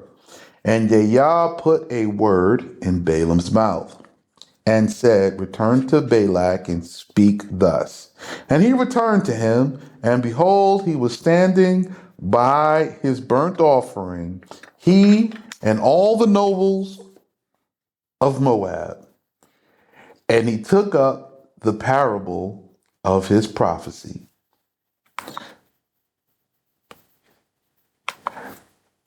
And the parable begins from a ram on the Euphrates. See that? So when it says Faretz, it says it's is on the Euphrates. Jesus. So you understand when people read this, they can understand that I'm reading from a whole knowledge and I'm just filling them in. Yes. Okay, good. I just wanted you to know so that you see Aram is Yes, on sir. the Euphrates. Yes. All right. Hath Balak, king of the Moabi, brought me from the mountains of the east? Come, curse for me the house of Jacob. Come, for me make Israel small. And he continues to say, how shall I curse while the word of Yah blesses them? How? Idols and all. How can I curse them while the word of Yah blesses them? And whom shall I diminish when the word of Yah increases them? Now notice what he's talking about. The word, the instructions that they're walking in is blessing them. Yes.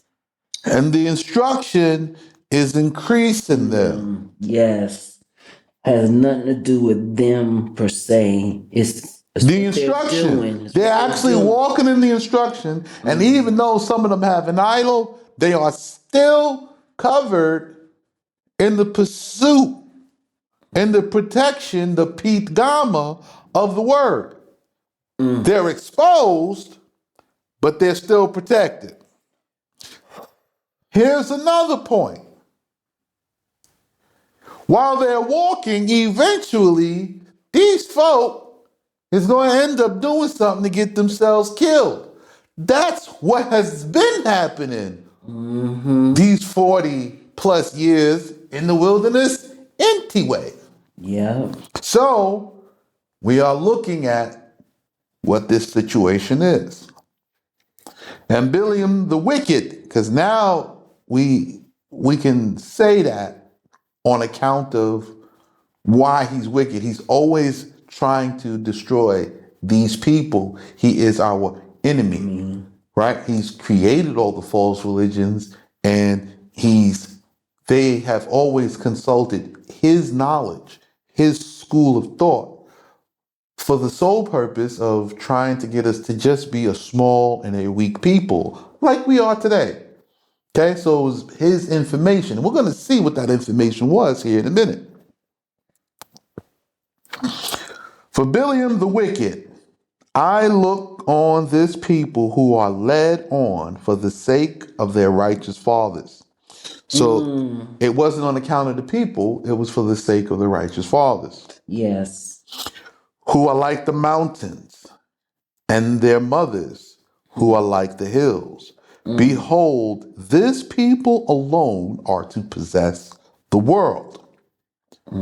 This people, this nation, this group alone, in the end, are to possess the world because they are not led by the laws of the nation. I'll be back after this. All right, we're back. So technically, this is part 2. Now, this may end up being a 3-hour long video. Yes.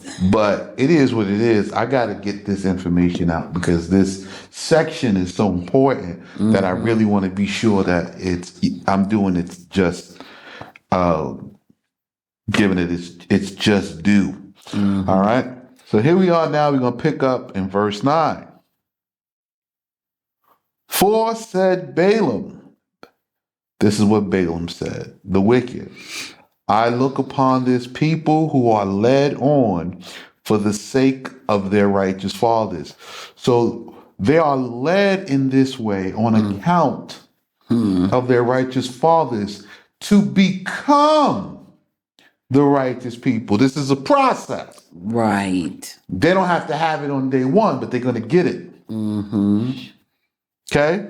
So there's a process. Who are like the mountains, and of their mothers who are like the hills. Behold, this people alone are to possess the world. This group of people are to lead the people who are to possess the world. So you're saying, is it the Israelites by themselves? No. No. I can say that. Because remember, this group, this people is a mixed multitude. Right. So you got Hamites in there, you got some Yafetis in there. You don't have Nephilims in there. Right. There's a difference. Mm-hmm. So you have some people from other nations who are with them and they just following in the way. There's Ishmaelites and Esau, Edomites in this crowd, in this company. Right. Okay? So now here we go. Continuing in the way. All right. So Verse 10. verse 10. And when Biliam the sinner, He was the wicked, now the sinner. the Most High is going in on Biliam. Listen, Balaam is our enemy. So Balaam, this is our sworn enemy. He swore to become our enemy. So a lot of what you see today is on account of him. We'll get to that though. He beheld the house of Israel, a circumcised people, hidden in the dust of the earth. He said, so they're hidden in the dust. Where they're in the desert, but we're not really among people. Mm-hmm. That's what it means by hidden. They're in plain sight, Right. but you're just among people, and you're not really established yet. You don't have a country yet. Right. Like where we are today. Yeah, pretty much same thing. So this is what he notices. So let's see what he has to say. Hidden among the dust of the earth. He said, who can number the merits of these strong ones? So the strong ones have merits, meaning they achieve certain things which the instruction says for them to achieve. Or count the good works of one of the four camps of Israel. So you can't even count of the good works of one out of four camps. There's only four camps. The North Camp, the South Camp, East Camp, and West Camp. All these other letters is ridiculous. But Rabbi said, you still say HOY. Yes, I do say house of instruction. I do say house of ordinance, but that's by instruction. I do say house of David, but that's by instruction. That's not by camp name. See, when I say the house of David, this is a regent. This is a province. This is a people. You say house of David, and it's the camp, and it's a religion, and you and the New Testament and your idols remain in captivity. And here it says, beheld the house of Israel a circumcised people. Right. Now he's looking at them and they're circumcised, but we know they're not. Now you say, how you know they're not, Rabbi Shay? What you talking about? You see, the first group that got circumcised with Moses when they came out, Right. they're dying. This next group that's born out here, they haven't been circumcised yet. Joshua has to do the circumcisions before they enter. Right? So they're not circumcised yet. But he sees them as circumcised. Right? And they're being circumcised in two ways. The first way is in the flesh, in their bodies. When I say in the flesh, it's not, emotionally. We're talking about the second way is just in their bodies, the men.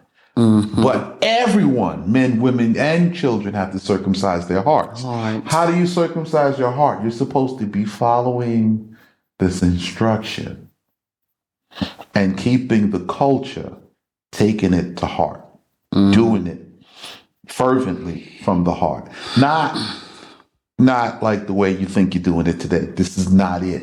Right. This ain't it. All right. So the four camps of Israel.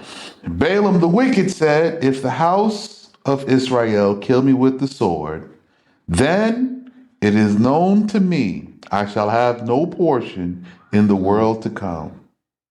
Nevertheless, if I may but die the death of the true, oh, that my last end be as the least among them. So even Balaam actually really wanted to be a part of the movement. He wanted to be a part of the camp. He wanted to be a part, seeing that he couldn't defeat us. Right. Because they were his relatives. Relative. Yeah. But he set himself at odds. That's right. He owes retribution. He's the one that everybody calls to do something to us because he was the one that pursued and did all that he wanted to do. So here we go. We're getting ready to see what is coming, right?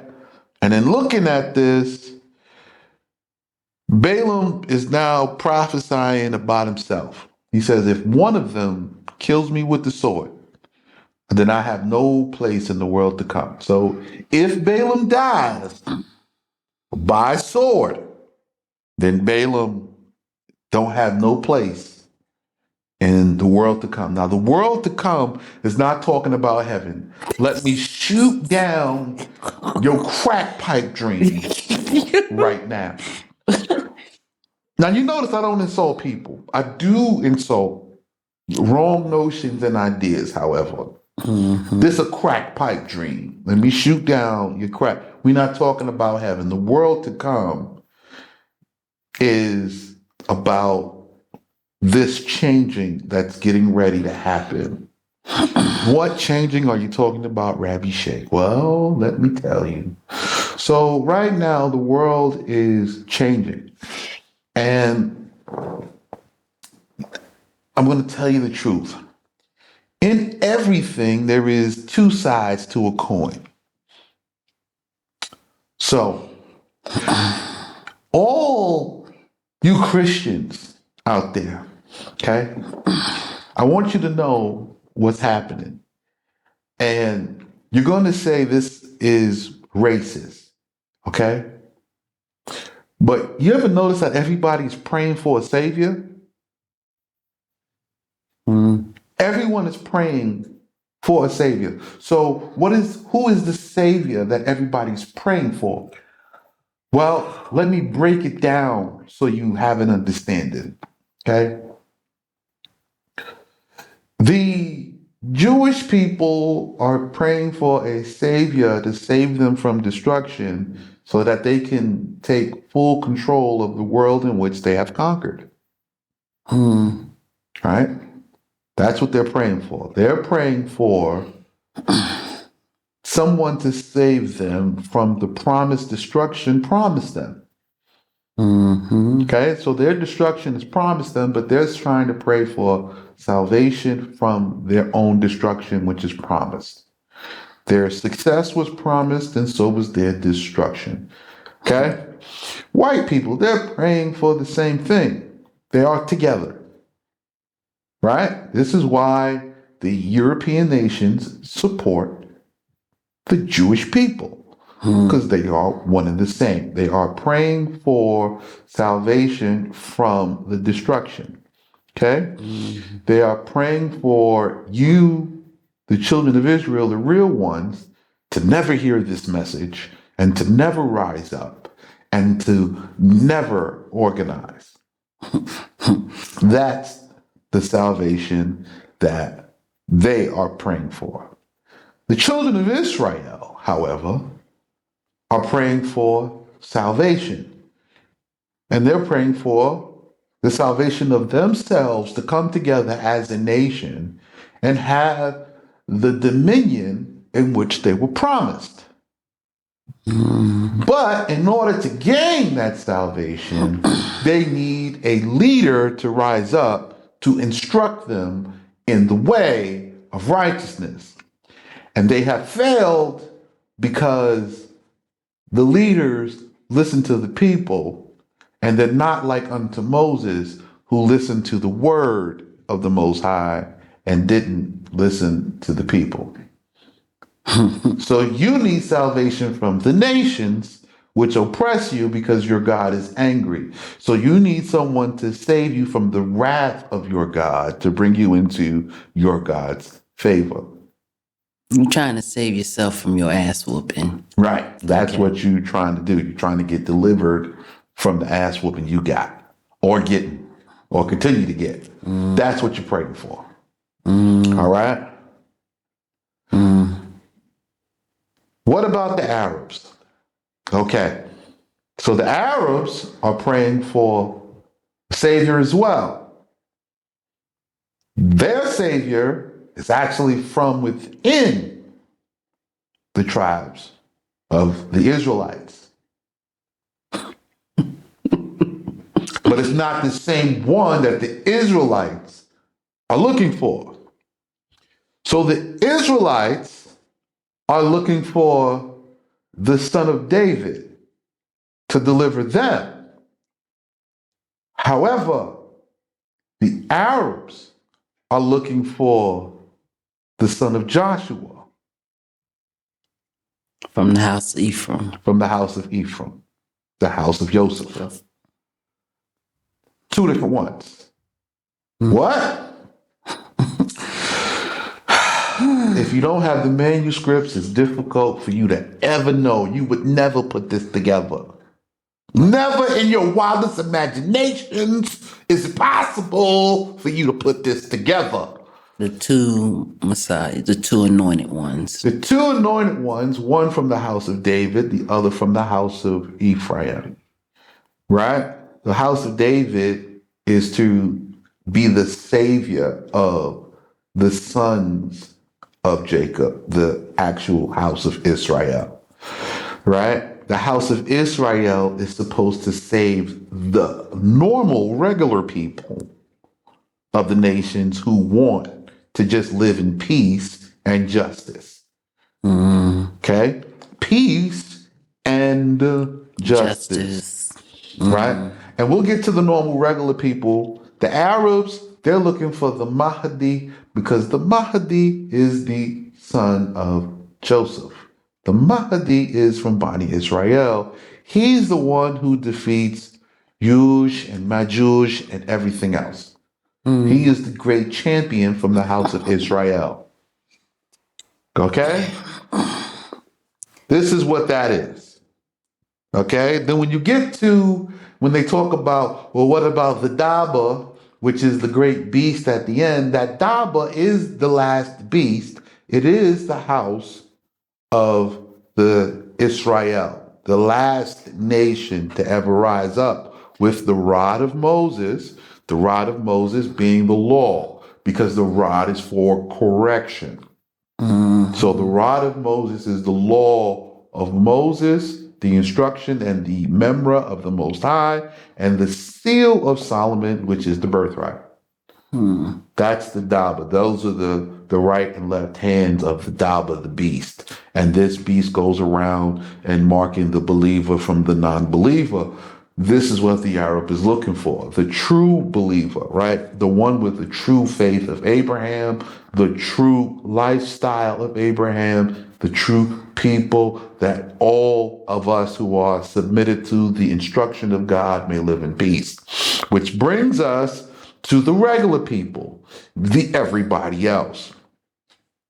Everybody else wants their own land, their own country, and to be left alone. So the actual sons of Ham are sick of everybody else in their nation. They just want to live and do business in peace. And that goes for everybody else. Right? So when you talk to a Native American, when the Native American is praying for salvation, he's wondering, when are you going to leave?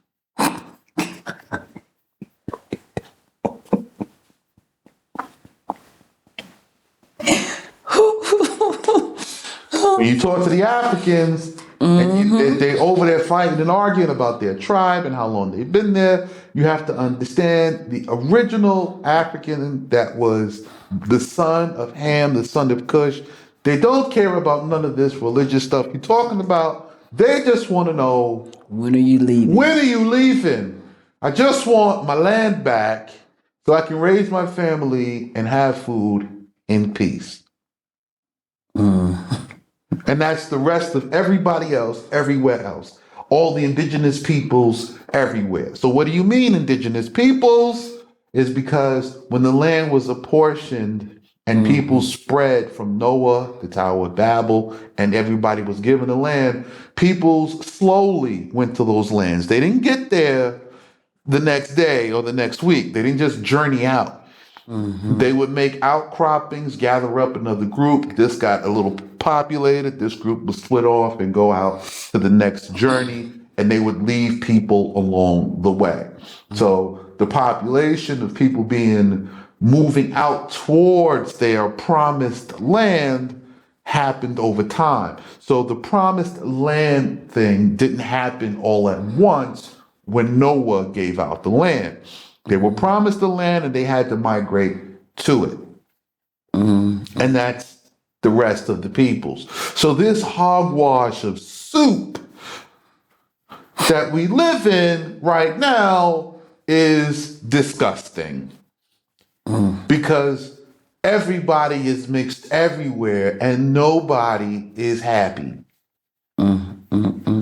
Everybody, there's enough land and resources everywhere for everybody to have their place and to conduct business righteously, fairly, right? And you can live on your land and conduct business and enjoy without leaving your country. You say, what do you mean without leaving your country? It's different for merchants, okay? Merchants traveling and traveling business. This is a business, okay? This is not invasion like we've done with all this colonization. Colonization, reverse colonizations, allegiances, alliances, and all of this, and conquerings, and all. Listen, all of this is Nephilim behavior. And the Nephilims are the best at it. Okay? That's what it is. So when you look at the original peoples, most of them have been driven off of their lands or from their lands into foreign lands. And it's caused all of this confusion. So pretty much a lot of our people who are calling these white people Isu is actually Nephilims. Right. There's the savages, the pagans, the Nephilim. So these people are Nephilic people. Not only are they the fallen, but they cause others who work with them to fall. Okay? You make an agreement with Europe or the United States, not long after, your nation will fall. Right, Libya? Right? Right? Yeah. Right, Africa? You work with them to get yourself up. You start getting good. Next thing you know, we need a regime change. Yeah. And they cause your nation to fall. So these are these people. This is how they work. So, We'll be right back. Give us a minute. exactly what it sounds like. So you have the son of Ephraim and the son of David. Sounds like Joshua and Caleb, like my sister said off camera. And I was like, yes, it's Joshua and Caleb. So again, they may not actually get together until the appointed time, but it's Joshua and Caleb. Now, when you say, well, there's another anointed one. Yes, there is. There's a third one, and this is the son of Aaron. This is the high priest, and this is another anointed one. However, he's anointed for the children of Israel for atonement. Just atonement. Wow. He has no prophetic anything. His job is to be like Aaron, which is pray and do sacrifices. That's it. Wow. You're not here for anything else except for the atoning of the people. You don't have another purpose. You're not the Moses. Not the teacher, the instructor. And Right. stuff. You just supposed to be a tongue. Right. So when it does say you are apt to teach, it's about the breaking down and the understanding of the instructions because you witnessed Right. how it goes. So you're just keeping people in a traditional mode that you're policing them to keep the customs and the traditions how you were taught it. Wow. However, when it comes to teaching new information, you're not on the page. You're not here. Not part of the conversation. Right. You're not there. You're there listening. You're not the administrator. The administration is the administration, and the atoning department is the atoning department. Thank you for that explanation. No problem. No problem. Okay. We're at verse 11. So now verse 11, this is Numbers chapter 23 and verse 11. So Balak hot and mad. And he says to Balaam,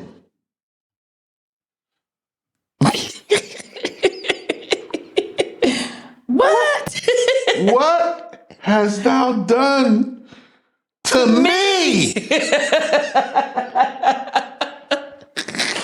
What have you done to me?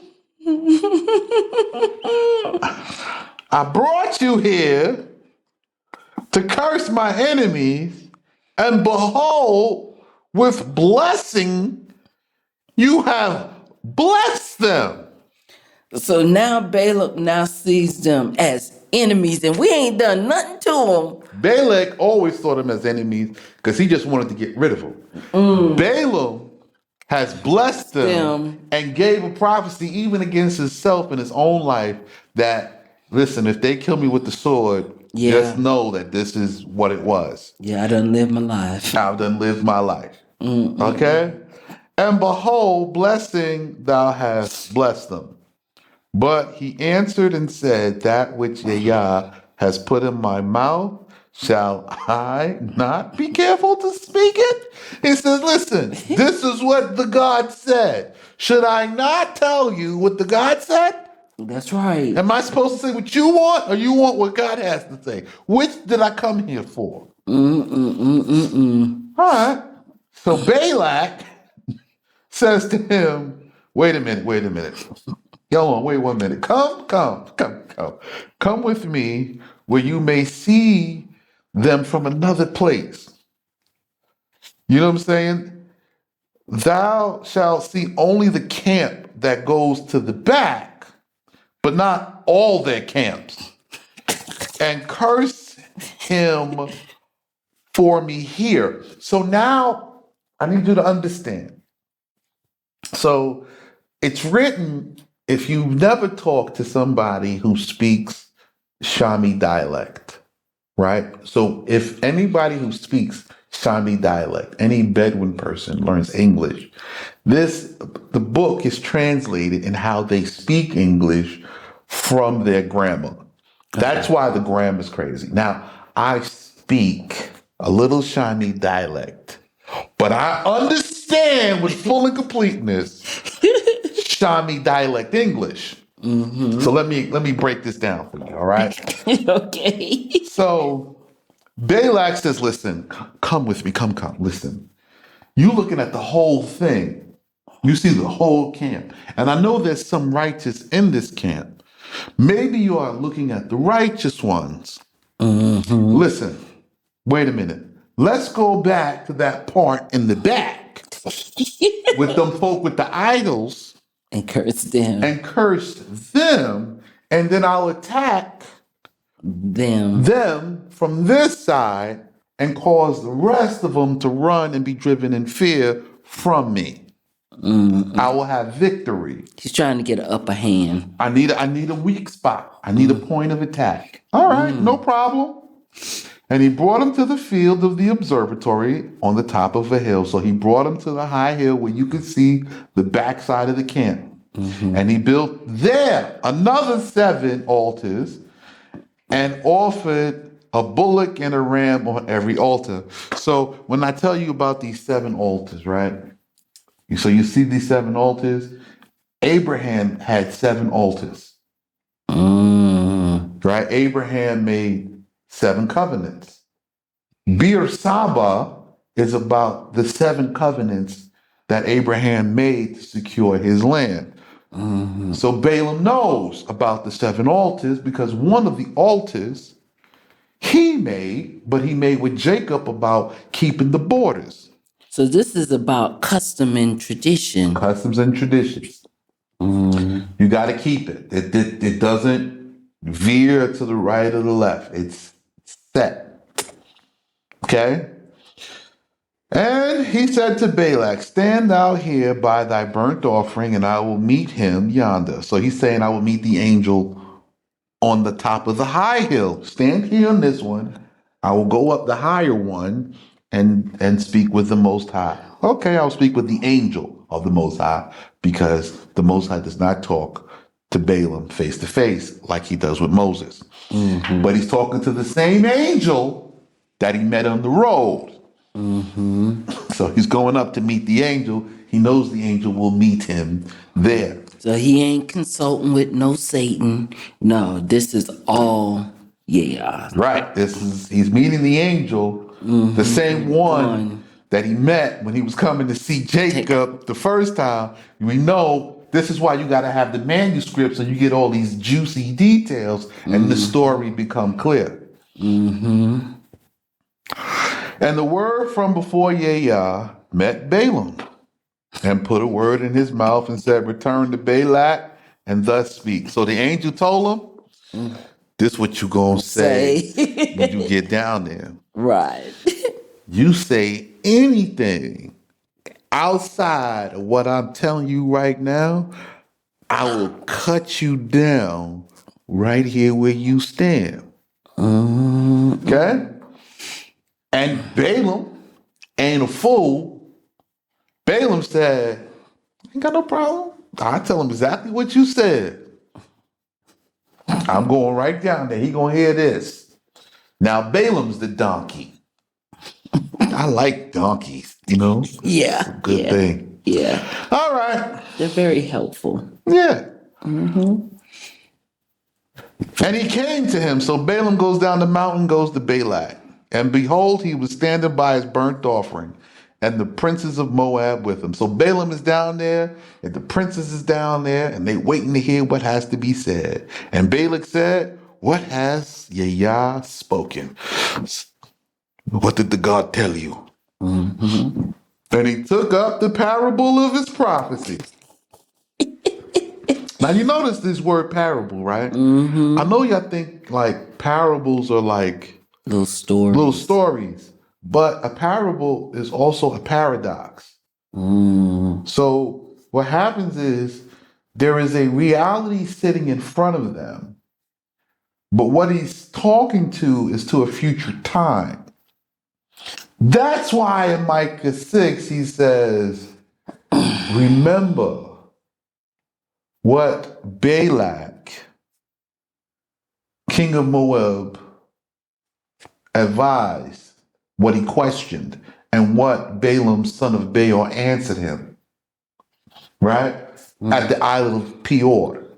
So you have these two is saying, remember this. This is the most important meeting.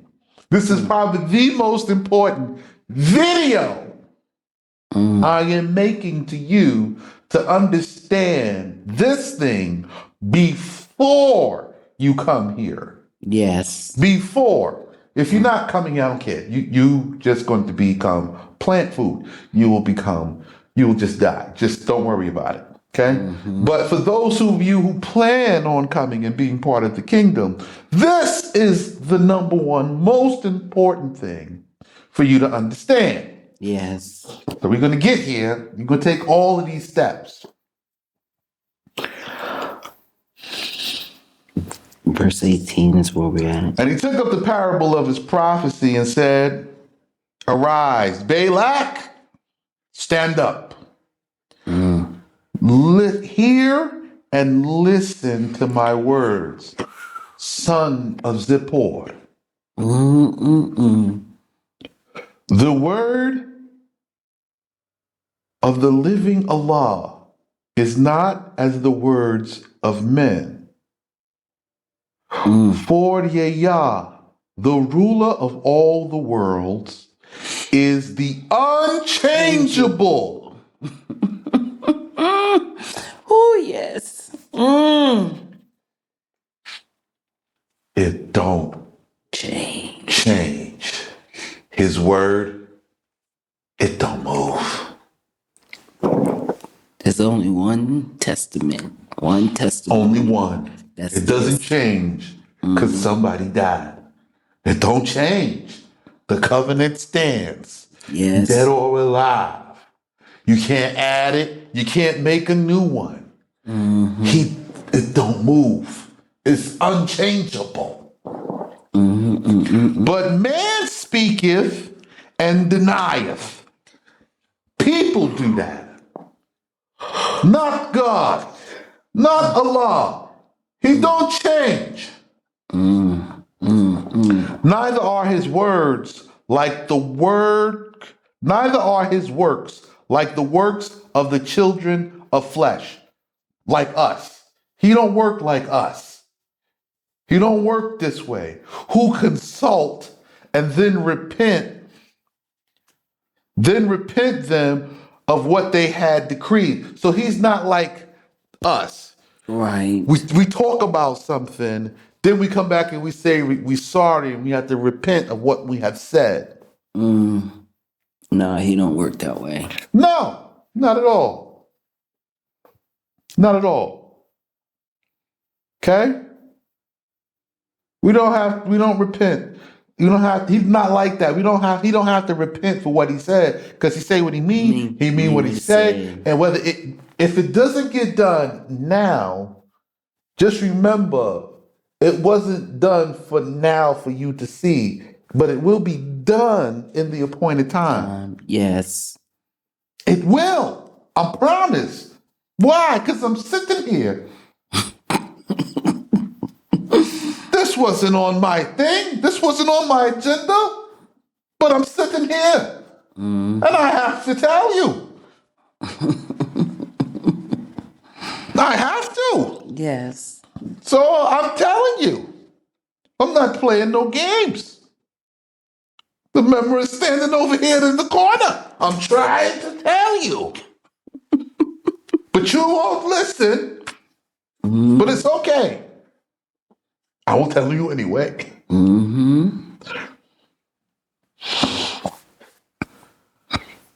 Who consult and then repent them of what they had decreed. But when Yah of all the worlds hath said, I will multiply this people as the stars of the heaven, and will give them to possess the land of the Canaanite lands. Okay? Is he not able to perform what he has spoken?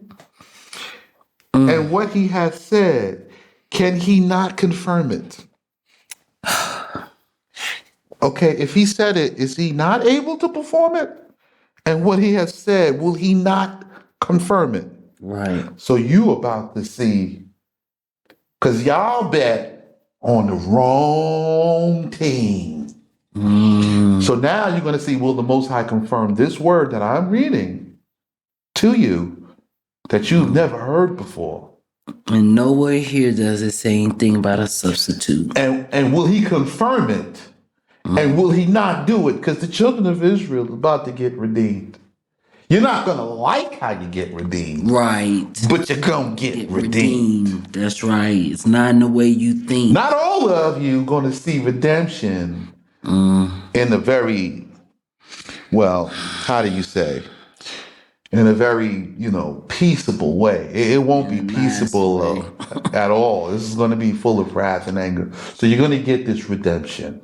And you're going to come and worship a God you have not known.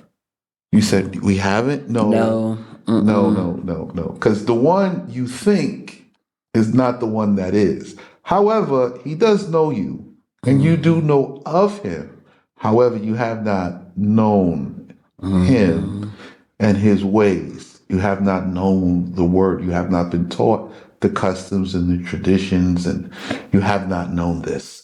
I know because I lived with you. And ever since of this coming to me, well, now I'm sitting here telling you what's happening and what will happen. So we're going to move on. So behold, from the mouth of the holy word, I have received the benediction and their appointed benediction. I cannot restrain from them. So this the end of the matter. This is the close of the matter. Okay? And Balaam the wicked said, I see not among them of the house of Jacob such as worship idols. They who serve false idols are not established among the tribes of the sons of Israel. So this is the close of the matter. We are at the end of the days. This is the close of the matters. If you wish to continue worshiping your idols, you will not be established. As for me and my house, we will serve the word of the Memra of Yah. As for me and my house, I just want you to know I have to talk to them. They don't understand sometimes. I understand. You know what I'm saying? Like when I be like saying stuff, like they don't. Yeah. Me and my house. I'm not talking about everybody else's house. No, right? no. When you come here, just so you know, we will be investing in Beit Daud, the house of David. That's your house. Right? From the house of David, we will build the kingdom of Jerusalem. When the kingdom of Jerusalem, it will be expanded and you will receive your land free. There is no, it will be appointed to you by lot. Yeah, but it all starts with the house of David being restored. Restored first. House of David, restoration first. Now, I'm just telling you because I just want you to know none of the idol worshippers will be established. I don't care. I'm just telling you. You know what I'm saying? None of the idol worshippers will be established. The word of Yah, their Allah, is their help. This instruction helps them. The word helps them. And the trumpets of the King Mashiach, the King Messiah, resound among them. Now he heard the trumpets then.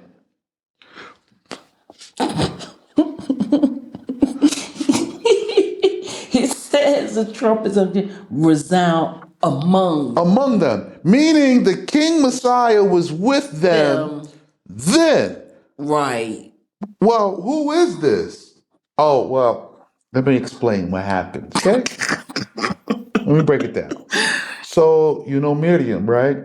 Well, after it was prophesied 40 years ago, right, that only Joshua and Caleb were going to come into land from among the children, and only the young ones, the children, the 19 and 18 and down, 19 and down, that didn't get counted. Well, she took Caleb to husband, right? And in this journey of 40 years, she had a son. Okay? This son, he have, he's given birth, and he have a child, and that child have another child. This the house of Ephrata. Okay? Who this child, and what are we talking about? Well, this child, and from Miriam come down, and you find out that this son is Elimelech, Ali Malak. Okay? This Elimelech, he have two sons, Machlon and Kilian. They know him as Malone. The Malon Yeah. and Chilean. Yeah. Whatever you want to say. However you see. Well, they died here, right here, in Jordan. Right here. But the mother, her name was Ruth. Naomi. Yeah, the mother name was Ruth, and of Mahlon and Chilean. The mother-in-law, Naomi. Yes. So Naomi, Ruth, because these people married into these other people. We'll get to that in a second. But the son from Caleb was born through Miriam, and this the house of Ephrathah. So when you read Micah chapter 5, this is what they're talking about. Mm-hmm. But it was reestablished after being cut off from Boaz through the Redeemer kinsman law. Mm-hmm. And from Boaz, you get Jesse, who is the father of David, who have birth to Solomon, down to Rehoboam, from Rehoboam to Josiah, from Josiah to Zerubbabel, from Zerubbabel to King Jaja, King Yeah of Apobo. From him, 40 generations to me. Your grandpapa. So this family line is like this, okay? Mm-hmm. It's like this. Okay, very straight. However, the trumpet that he's hearing is from the Father in that time. And the Most High is saying, from this seed, this line come of the one to bring the instruction to redeem the people in the time of the end. Unto Allah, literally written there, Aleph Lamed Hey. I know you mad. Go ahead. Just be mad. You know what I'm saying? I know. It's all right. You have to get over it. It takes 3 months to get over your idols to understand what I'm saying. Mm-hmm. I know, it does. You're going to cry.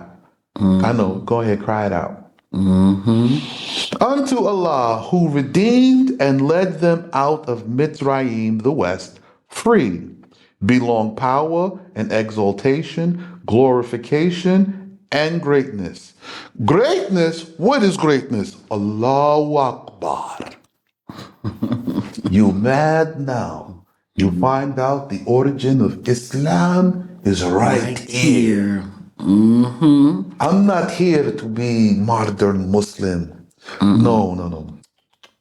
No, tradition. I'm going to go back a former time. I'm here to be Abrahamic Muslim, the most ancient. Mm-hmm. We'll be back after this. Alhamdulillah. All right. I'm back. Allahu Akbar. Allah is the greatness. Allah is great. That's where you get this from. Here. Numbers 23 and 22. Don't look for it, and your King Jimmy is not there. It is a two slit. They cut the fat. They don't cut the fat. They cut off the arm, the leg, everything. You cannot get nothing out of it. But when you read here from the source material, you find everything is correct. Mm-hmm. All right. We find out who's talking true. Mm-hmm. They of the house of Jacob who use divination are not established. So, all of you manifesting, you're not established here. And you will not be established. No establishment for you. You praying in the name of a guy who died on two sticks, you're not established here. This divination, you're not established. Yeah, drinking the blood and eating the body, all No, that's no, no, no, no. divination. Listen, all of the divination, if you're not doing exactly just this law by itself, you're divining something. Don't worry. We're going to continue. We'll figure out the rest. Nor the enchanters who enchant among the greatness of the multitudes of Israel. So none of you working magic and potions and whatever. None of it. None of you, none of it, none of this. Okay?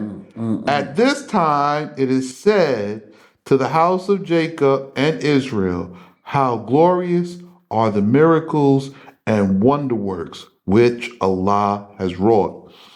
This people reposeth rest alone.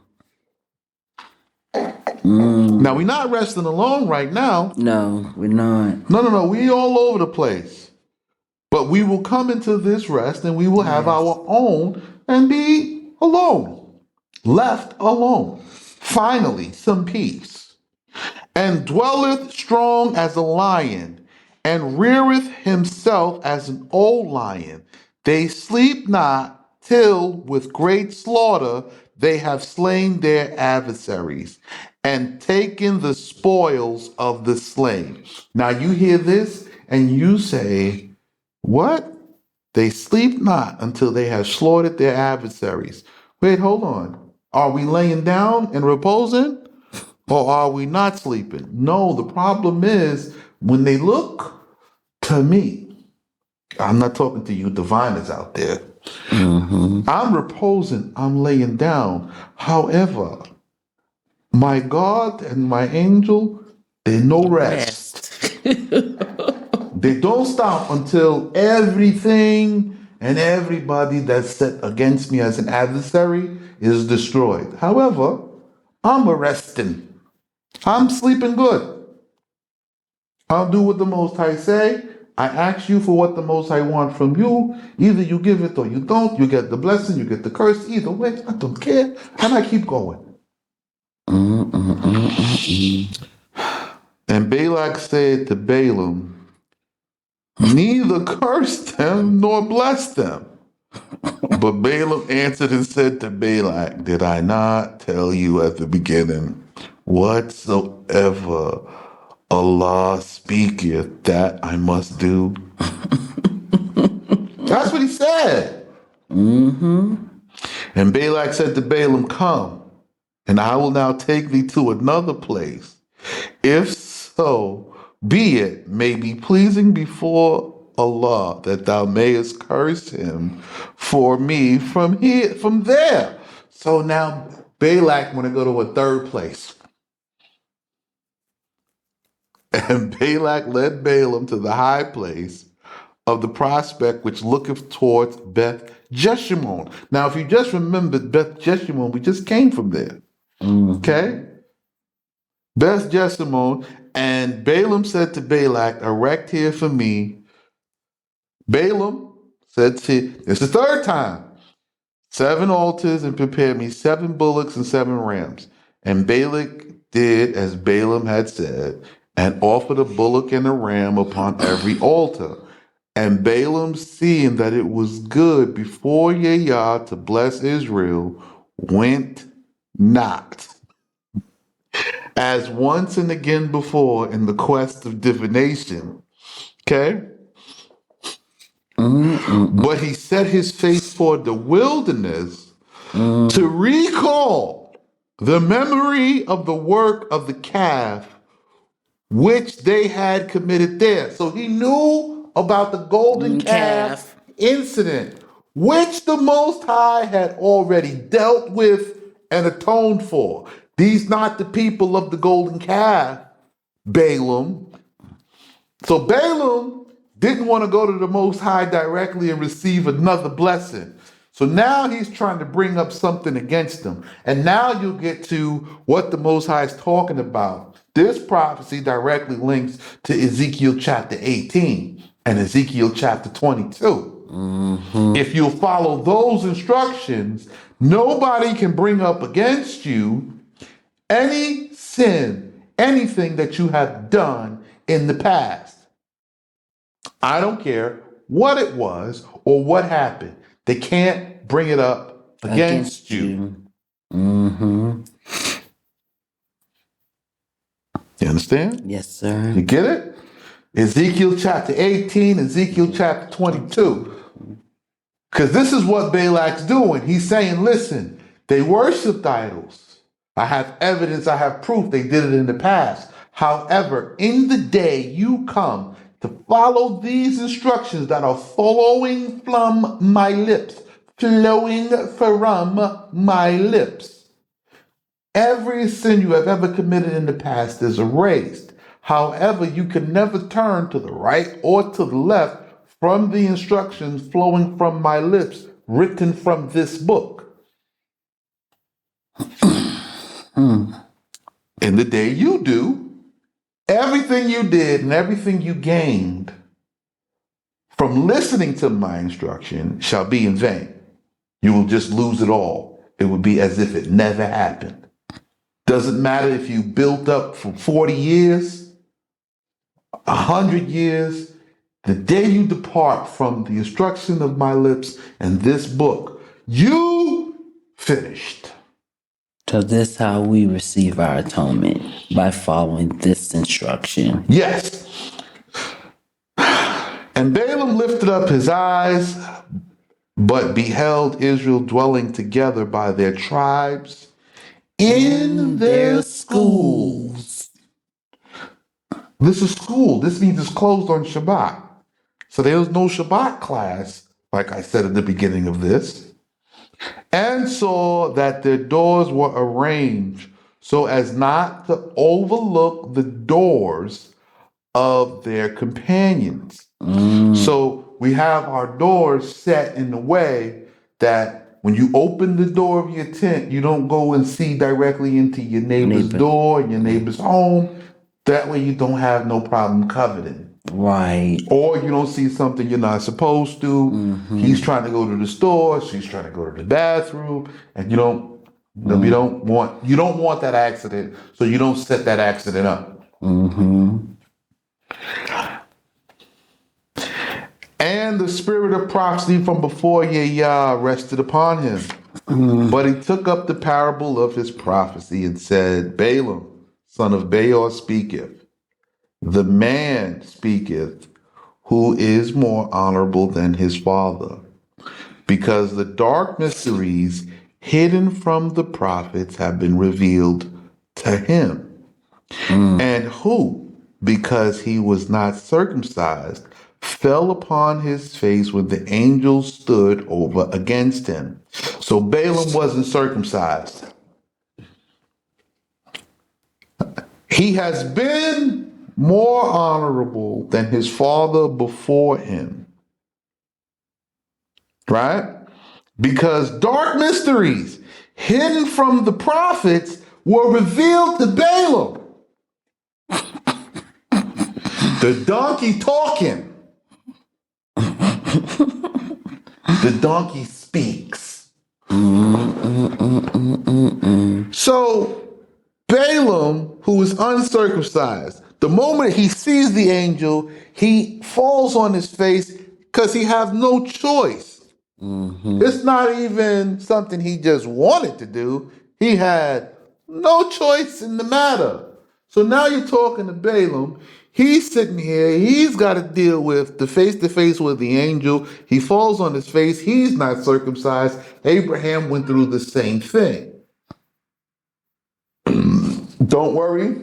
We'll get to that in a second. I will explain.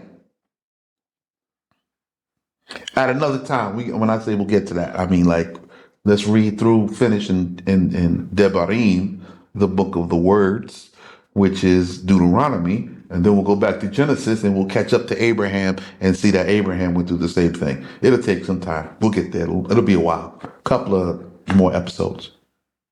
When I say a couple, maybe another 100 or so. I don't know. Yeah. All right. And he came to him, and behold, wait, hold on. On verse 4. I'm on verse 4 in chapter 23. 24. No, I did that already. 24, for he has said, who heard the word. 24 verse 4. Yes. So I'm in chapter 24 of Numbers. So he had said, who heard the word from before Yah? So I got to recap. So because he was not circumcised, he fell on his face when the angel stood against him. Because remember the angel and the donkey? Now he has said, whom heard the word from before Yah, the living Allah. So now Balaam has said, who has heard the word, Balaam, the uncircumcised, who has heard the word from the angel, which came from the angel who went before the living Allah, who beheld the vision that was also before Allah the Almighty, Allahu Akbar, right? And seeking that it might be discovered to him, fell upon his face, and the secret mysteries hidden from the prophets were revealed to Balaam. And this is what Balaam synced it in.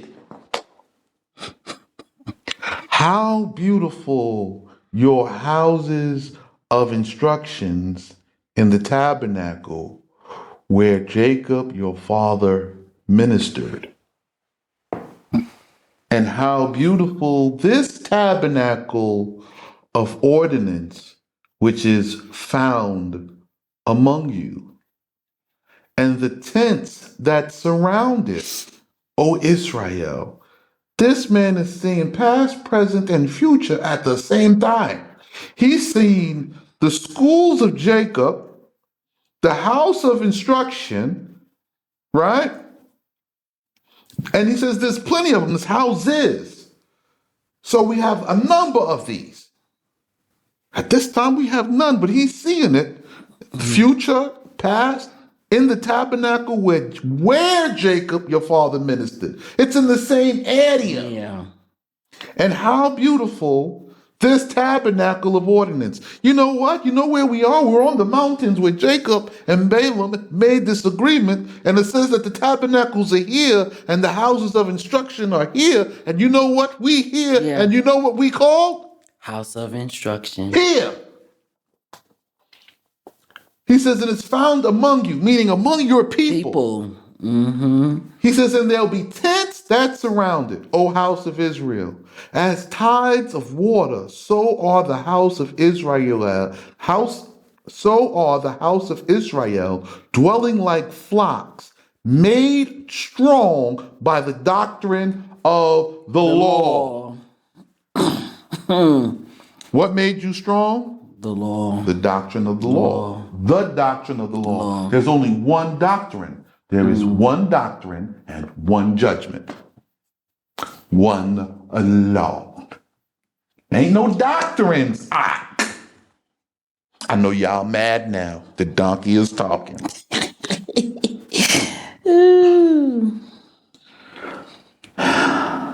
And as gardens planted by the flowing streams, so are their disciples in the fellowship of their schools. So the Most High saw you coming to the schools out of captivity with Balaam. Here. I know. I know. Tough time. Yeah. It's going to be difficult for you to get rid of all of that stuff, but get rid of it. I don't care. Yeah. It's not my problem. Moving along. The light of their faces shineth as the brightness of the firmament. You didn't even know firmament was in Numbers. And guess what? Just recently has this new flat earth thing come to light, and people are talking about the firmament again, and now you're just now rediscovering the firmament. But the firmament was here from the beginning, and now you find it again at this time. How ironic. But okay, moving along with the firmament, which Yah created. Yah, your Allah, your God, created on the second day of the creation of the world. So the firmament was created on the second day of creation. And outspread for the glory of the Shekinah. They are exalted and lifted up above all the nations, like cedars of Lebanon, planted by fountains of waters. So they are lifted up, which means they start at the bottom, which is where we are. I like to thank you all for doing everything according to the script, and to prove that everything is scripted according to the member of the word of the Most High, so that now we are at the bottom. So whether you know or you be ignorant, you have no choice. Everything flows in a certain way. Your will changes nothing. Continuing on, from them, meaning from the children of Israel, from them, the blood seed of Jacob, from them, these people, exactly, their king shall arise. From out of you, your generation, in your time, a son, a man alive, not in heaven, Not dead. not dead, person, arise, be lifted up, and their Redeemer be of them and among them. The Redeemer is one of your brethren. How does he redeem you? He collects from you the money to buy the land. And you come back. Yeah, we Did I say it right, remember? we I know. we learned I that. told him. We learned that back in Leviticus chapter 26, I think it is. Redemption law. The It's redemption a law. class, right? Remember? I 25, told 'em. yes. I'm telling them, they don't listen though. You know what I'm saying? And the seed of the children of Jacob shall rule over many nations.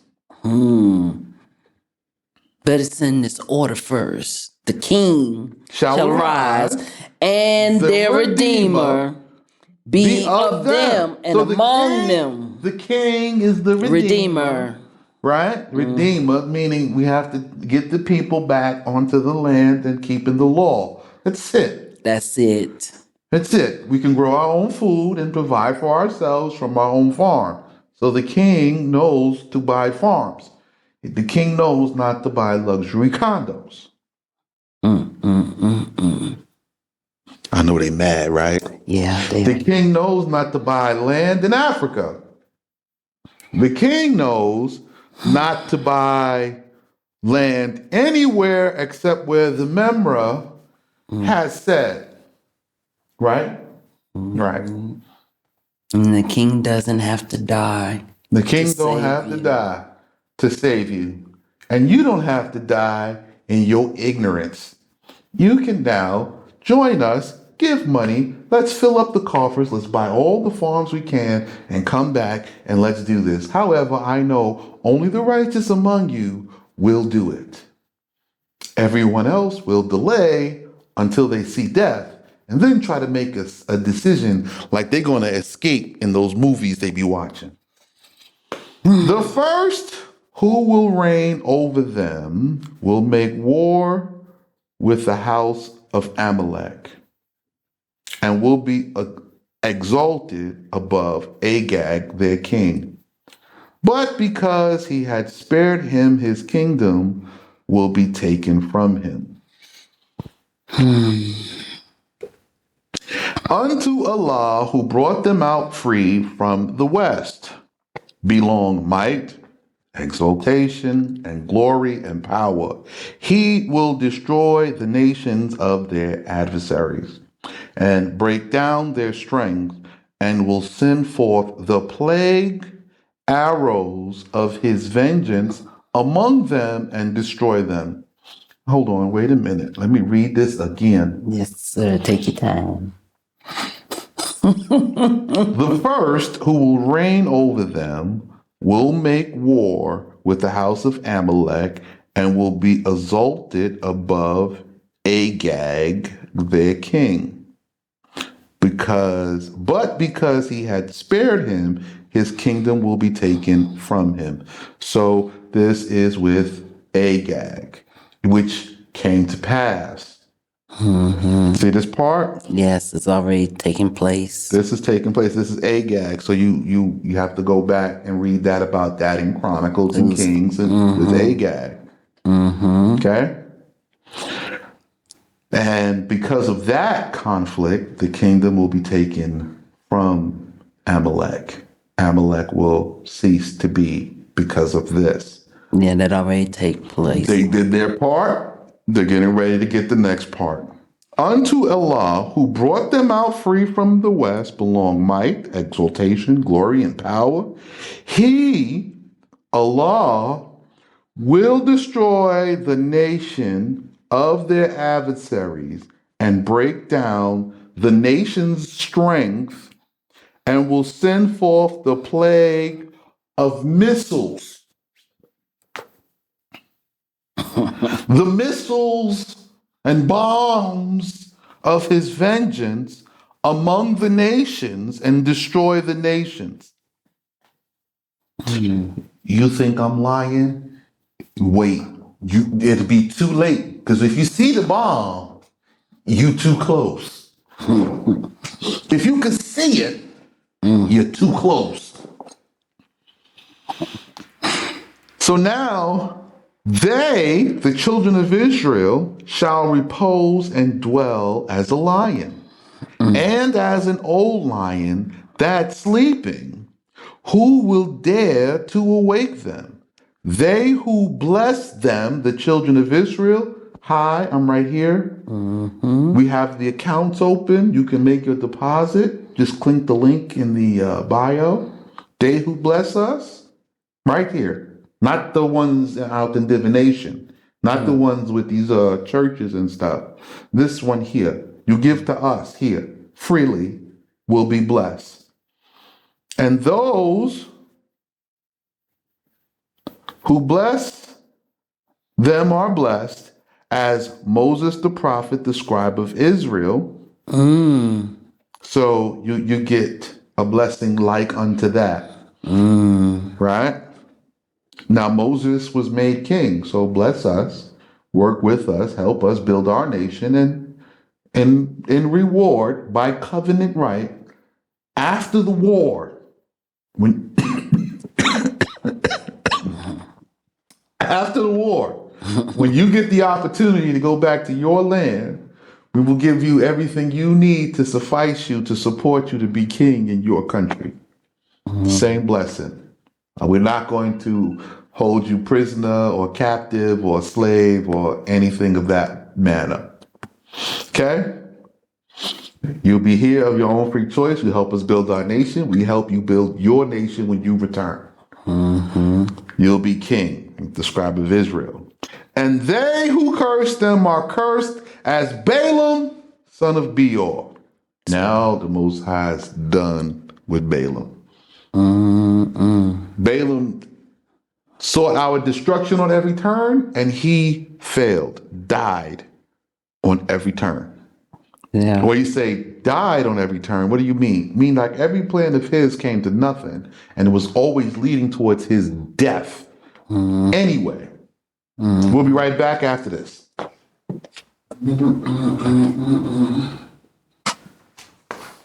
All right, we're back. And Balak's wrath grew strong. He was hot and mad with Balaam. And smiting his hands, said to Balaam, I brought thee to curse my enemies, and behold, in blessing thou hast blessed them these 3 times. And now flee run back to thy place, run home.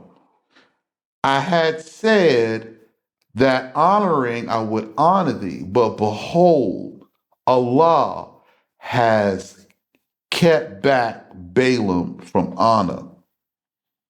Yeah? All right. And Balaam said to Balak, did not I tell thy messengers whom thou sentest to me, saying, if Balak give me the fullness of his treasures of silver and gold, I have no power to transgress the word of Allah to do good or evil from my own will. What Yah saith shall I not speak. What Allah speaks shall I not speak. And now behold, I return to go to my people. Come, I will give thee counsel. So now Balak does not want to return home empty handed. So he says, listen, you asked me what they God said. I told you what they God said, and I cannot change it. Change it. What he said. It doesn't matter if you're going to give me all the gold in the world. I cannot change what their God said or how their God feels about them and what he's going to do for them. This never changed. This a true prophet. Bani Israel is Bani Israel. That is Bani Israel. They God. All this other stuff we got going on, we're working with jinn, we're working with demons, we're working with fallen angels, we're working with magic and sciences. This is what we work with, okay? Them, they don't work with none of this. They have a God. We have all of these idols we make with our hands to signal and signify what we are working with. They don't have none of this. They have their law and their God. Their law work with the earth. Their God support them and their law. And all the earth is obey it. If you don't agree, if you agree, it don't matter. This it. But I want some money, so Okay. I give you some advice. Rice. So now we're going to listen to the counsel Of Laban. of Laban, Balaam. the great enemy of us, my people. And it's going to expose what our weakness is to the world and how they have been able to subdue us and keep us in this condition for so long. So here's the expose. I will give thee counsel. In Micah chapter 6, it says, pay careful attention to this counsel, pay careful attention to these blessings. You need to know this so that you know what not to do when you come here. Because going to the school, learning the rules, participating in the business and in the farms, this is telling you what to do. We're going to tell you now what not to do. So we're going to be building buildings. We're going to be moving. You're going to be enjoying the land.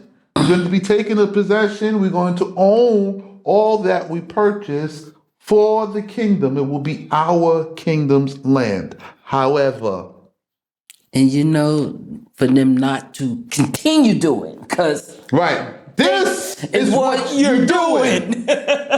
Yes, this is what you're doing. You've been doing it You've been doing this for a long time.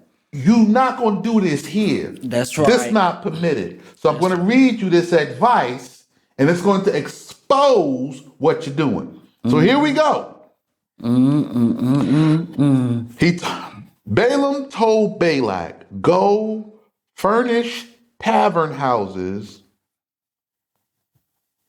Go furnish bars, taverns, uh, Strip club. strip clubs, party places, any place to celebrate anything. Set up the club to go up on a Tuesday. Anything. And employ seductive women. Give jobs and let beautiful, seductive women work there. No, not modest women, not wholesome women. Hoes. Give women money to be hoes. As a matter of fact, the more beautiful she is, the more sexy she is, make her more famous and give her the most money so that all the other women become jealous and become hoes. Make hoes matter. And sell food and drinks cheaply. Make the food and drinks, make them inexpensive. And do this to bring this people together to eat and drink and commit whoredom with them. Don't let them get married and have families with these girls. These is the good time girls. These girls is for hookups. These girls is just for sexual relationships or short-term relationships or non-committed relationships. You hear me, passport bros? You hear me, black men, period? Even the investigation of even the investigation of being with a woman without the mindset that you desire to marry this woman is wrong. So as long as you perpetuate this, you ain't coming here with it. You can stay out there and I don't care. This is for marriage, okay? Only. You come here, this is a marriage environment. You come here and you're gonna get married and you're gonna stay married. It's not even a divorce environment. You hear me, sisters? That's right. Just want you to know, pick right, because you can get one choice. You're gonna be stuck with him. Yeah, a lot of the demon women don't want to hear that part. So commit whoredom that they may deny their Allah. So whoredom automatically forfeits you from Allah for us. Whoredom, sleeping with women without the responsibility of commitment of marriage, automatically forfeits you from the blessing of the covenant of Allah. Whoredom.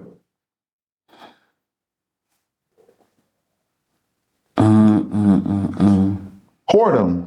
That's it. If you commit whoredom, you deny your God. Period. That's what Balaam said. Balaam, to whom the deep mysteries was hidden, but it was revealed to him, and he was uncircumcised. The donkey is talking.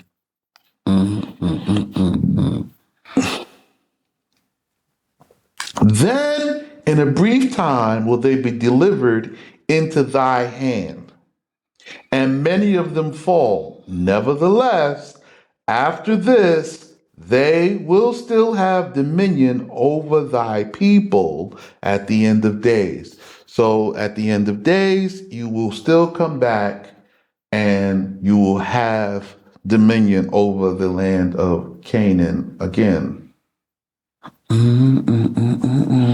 What happened? You just have to get control over you have to just get control over your appetite. I don't care if you have one wife, 8. Long as you don't go over 18, I'm fine. But these are wives, These all wives.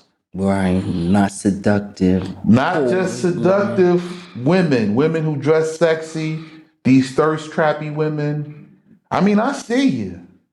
Woo!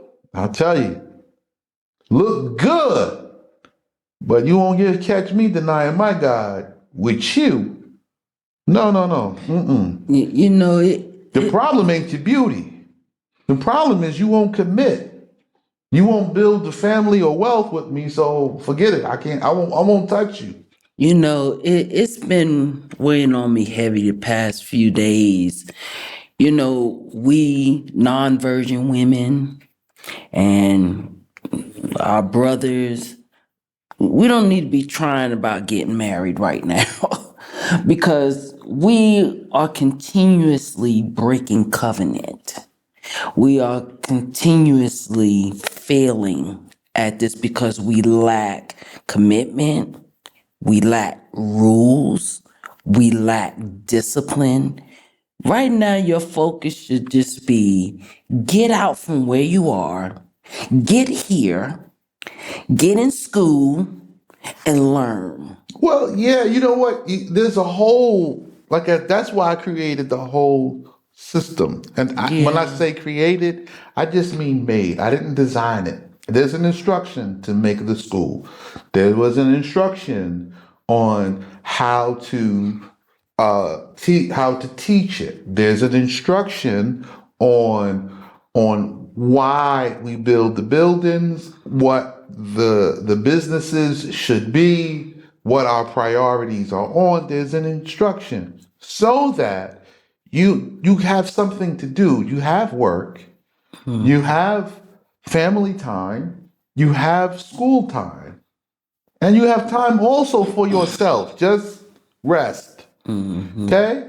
So, like, we have more holidays than any other nation because we're closed for new moon feast days on top of the high holy days, right? So on top of both of the Shavuot and the Feast of Trumpets and the Feast of the Pascha and unleavened bread and the Feast of Sukkot, on top of all of this, we have new moon feast and Shabbats on top of it.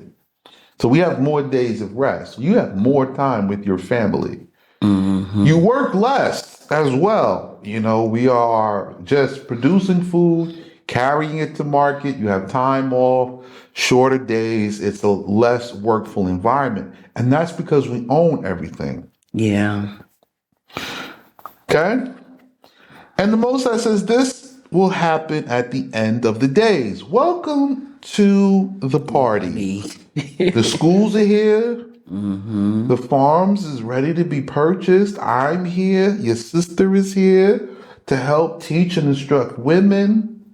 You know, everything and everybody is in their rightful place. You know, like nobody is forcing you. No. You can die where you are because you see death coming. You see the war on the way. The missiles are on the way. Every day it gets closer. You see it coming. You want to sit there and dodge missiles like you, Jason Bourne, knock yourself out. Okay? Right. And Balaam took up this parable and said, Balaam, the son of Beor, speaketh, the man who is more honorable than his father, because the mysteries hidden from prophets have been revealed to him. So now Balaam is talking from exactly what the Most High spoke to him and how he was so honored to even be a prophet, being uncircumcised Right. of the house of Shem, but uncircumcised. Right. He speaketh who heard the word from before Yah, and who knoweth the hour when the Most High will be wroth with him, will be angry with him, who saw the vision before the Almighty, seeking, prostrate on his face, that it should be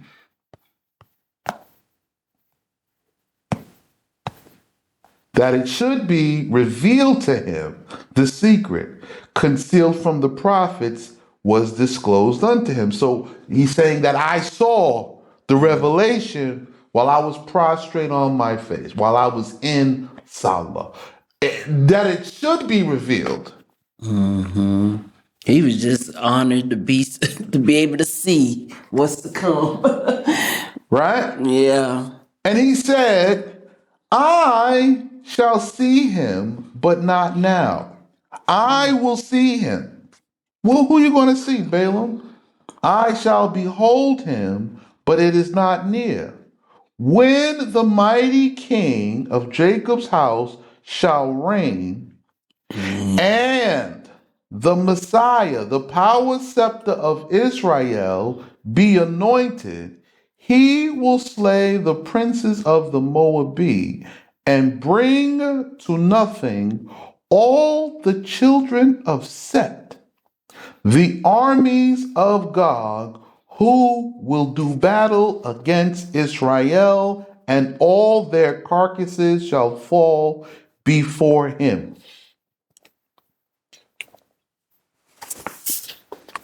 You saw that verse? Yeah, I did. Well, let's go back over it. Yes, sir. I shall see him. He's talking about the Mahdi, but not now. I shall behold him, but it is not near. When? When the mighty king of Jacob's house shall reign. Okay? Mm-hmm. And the Mashiach, the power scepter of Israel, be anointed. These are two people. Mm-hmm. Mm-hmm. Because remember, he's not talking about himself. Right. He himself is just another Adam. So when he says the Messiah, the power scepter, right? So remember the Daba that the Prophet Muhammad talked about, the Daba, this beast, the creature, the last nation, he have the rod of Moses. This is the power scepter of Israel. When he is anointed, this is the son of Joshua. Yes. Mm-hmm. He will slay the princes of the Moabite and bring to nothing all the children of Set, the armies of Jews, Yajuj, Gog, who will do battle against Israel, and all their carcasses shall be fallen before him. I will take the bow of Judah, and I will fill it with Ephraim, and I will send it, and it will consume the armies of Gog and Magog, Yajuj and Majuj. So the Messiah that the Arabs and the Muslims are talking about is right here in this Torah, in Ben Midbar 24, the book of Numbers, chapter 24, verse 17, and it is the Most High talking through another Arab. This isn't out of me. This is from the house of Sham again, and he's saying this will be the issue, and this when our Messiah will come. This the Mahdi.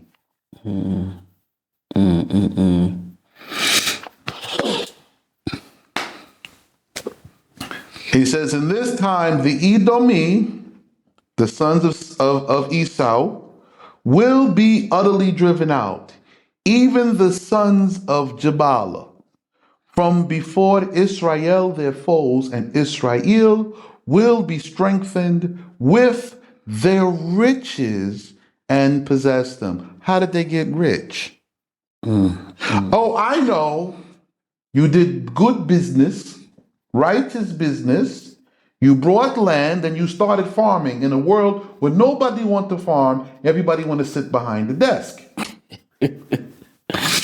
You know, reading 17 reminds me of Ezekiel with the dead, with the dry bones. It is. In the It's the whole same set, thing. that's what But this you remind me still, of. it's still regathering to go back to back. the land and live in the ancient Abrahamic way and rebuild the ancient buildings according to how they were built the ancient way.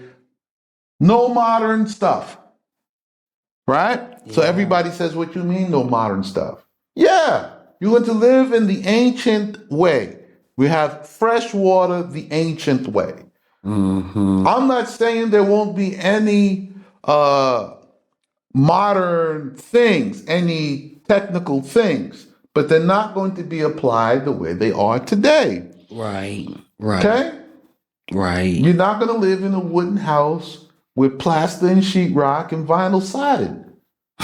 It's just not going to be. You got to live in a stone palace, in a stone building. You have to rebuild the ancient palace exactly as it was. Yeah, because over here, their home buildings are made out of stone. They're not made out of wood and plaster. Right.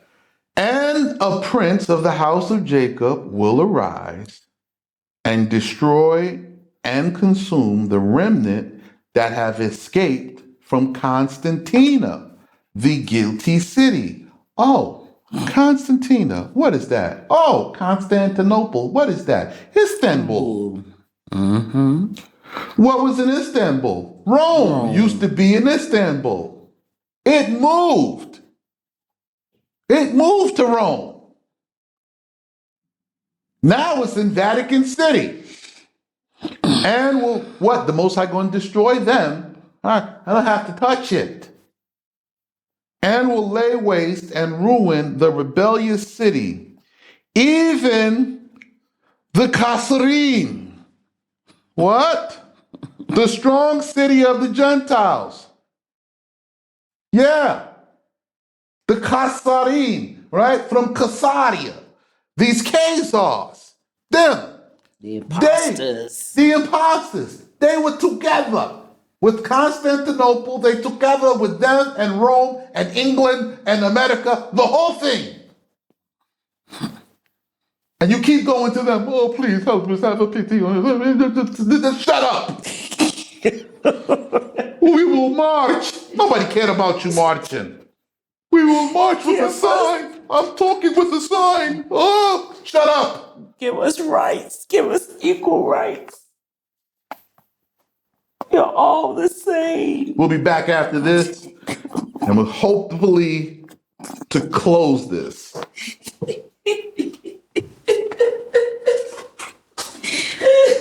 Oh my goodness. And he looked on the house of Amalek and took up the parable of his prophecy and said, the first of the nations who made war with the house of Israel were those of the house of Amalek. And they at last, in the last days of the king Mashiach, with all the children of the east, which we know that's Judah, Issachar. Is that what it's talking about with east? So when it says the children of the east, what does that mean? So, in the days of King Mashiach, Amalek, with all the children of the east, will make war against Israel. So, who is in the east? Well, you're talking about the yellow people. Like China now. The yellow people. The Prophet Muhammad said the same thing. These people is coming, they will be yellow. Who's joining with the yellow people? You will see, it will be the house of Amalek. Don't worry. Oh my goodness. But all of them together will have eternal destruction in their end. So this is Gog, Magog, Amalek, and the yellow people. When? When will this be, Rabbi Sheikh? This is not my fight. This not for me. This is my brother's fight. He's not even like, he's here, but he's not here. Okay? He's coming later. Okay? My job is to prepare the place because when he comes, they will need food. They need sustainment. We have to have the farms in place to sustain them when they come. Don't worry about it. They're coming, I promise you. Same way I'm here doing this part, they're there doing their part. So we got to get on the ball. Okay? The faster we get the sustainment going, the faster they can come. Because when they come and they journey from where they were sent, they will need food when they arrive, and we have to have food to feed them and us together. And he looked upon Jethro, who had been made proselyte, and took up a parable of his prophecy and said, how strong is thy habitation? Who has set thy dwelling in the cleft of the rocks? Yet, so it is declared that the children of Shemaiah must be despoiled, but not until Sennacherib, the king of Artur, shall come and make thee captive. So now he's talking about Sennacherib, right? Yes. And how the children of Jethro, these are also Midianites, how they will be brought down and into a low state, right? How they will be made poor with these other people as well, the Kasarim, these Kasadi people, these imposter Jewish people. They come from Khazaria, Ukraine today, Khazaria. And he took up the parable of his prophecy and said, woe to them who are alive at the time when the word of Yah shall be revealed. Well, woe to you now. You. I'm revealing it to you. I'm explaining it with clarity, with detail, and with understanding. Woe to you. To give the good reward to the righteous and to take vengeance on the wicked, to smite the nations and the kings and bring these things upon them. Ships armed for war will come forth with large armies, Uriat, armies from Lombardia and from the land of Italy conjoin with the legions that will come forth from Rome, Constantina, and will afflict the Aturi and bring into captivity all the sons of Eber. Nevertheless, the end of these and of those is to fall by the hand of King Mashiach and be brought to everlasting destruction. So, this is all the people who will construct the nation of Majuj and Yajuj. You know who is involved. Is it for now? No. But it is coming in my lifetime. I will see it. How long? It could be a few hundred years, maybe. I don't plan on dying no time soon. And Bileam rose up and went to his place, and Balak also went his way, and appointed the daughters of the Midianites for tavern booths at Beth Jeshimon by the snow mountain, where they sold sweetmeats cheaper than their price, after the counsel of Bileam the wicked, at the dividing of the way. So at the corner of the street, on the main road, they set up shop, following this advice. And Israel dwelt in the place which is called Shittim, on account of the Shetutha, foolishness. So Shittim is basically a foolish place, right? For the Shetuthi, the foolish people, right? Because of the Shetutha, foolishness, and depravity which were among them. And the people began to profane their holiness and to strip their bodies to the image of Peor and commit fornication with the daughters of the Moabites, and who brought out the image of Peor concealed under their bundles. And they invited the people to sacrifice of their idols, and the people ate in their feast and bowed themselves to their idols. And the people of the house of Israel joined them at Baal Peor like the nail in the wood. Sound familiar? Nails, wood, two sticks. Mr. Sticks. And the anger of Yah was kindled against Israel. Okay? And I'm closing this for today because I just needed you to see when they said they were bowing down to the idol of Peor, the only thing they were doing was having sex with loose women. They were eating in the feast. So let's take a look at this. They went to a restaurant. They paid for cheap, underpriced food. They paid for cheap, underpriced food. They met whorish and flirty girls who were ready to have sex for the low, but the girls knew to carry an idol and thank the idol if a man chose them. So now, just because you have sex with these women, you have committed idolatry. It didn't matter that she was a hoe. It didn't matter how fine she was. It didn't matter if you wanted to marry her knowing she was a harlot. It was not said to be so. You don't come here and think you're going to come in and follow in this practice. It's not allowed. You will either redeem a sister or take a virgin of the sisterhood for the children of Israel. As for the rest of you, I'm not even discussing nothing with you.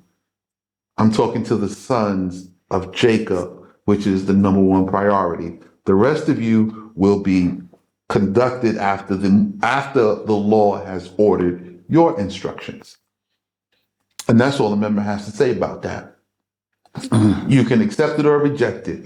I don't care. Today it was revealed to you from the mouth of Balak, the donkey man. This is Balak and Balaam, the donkey men's the talkings. The setup. The Most High said, remember it. I just recalled it to you and explained it.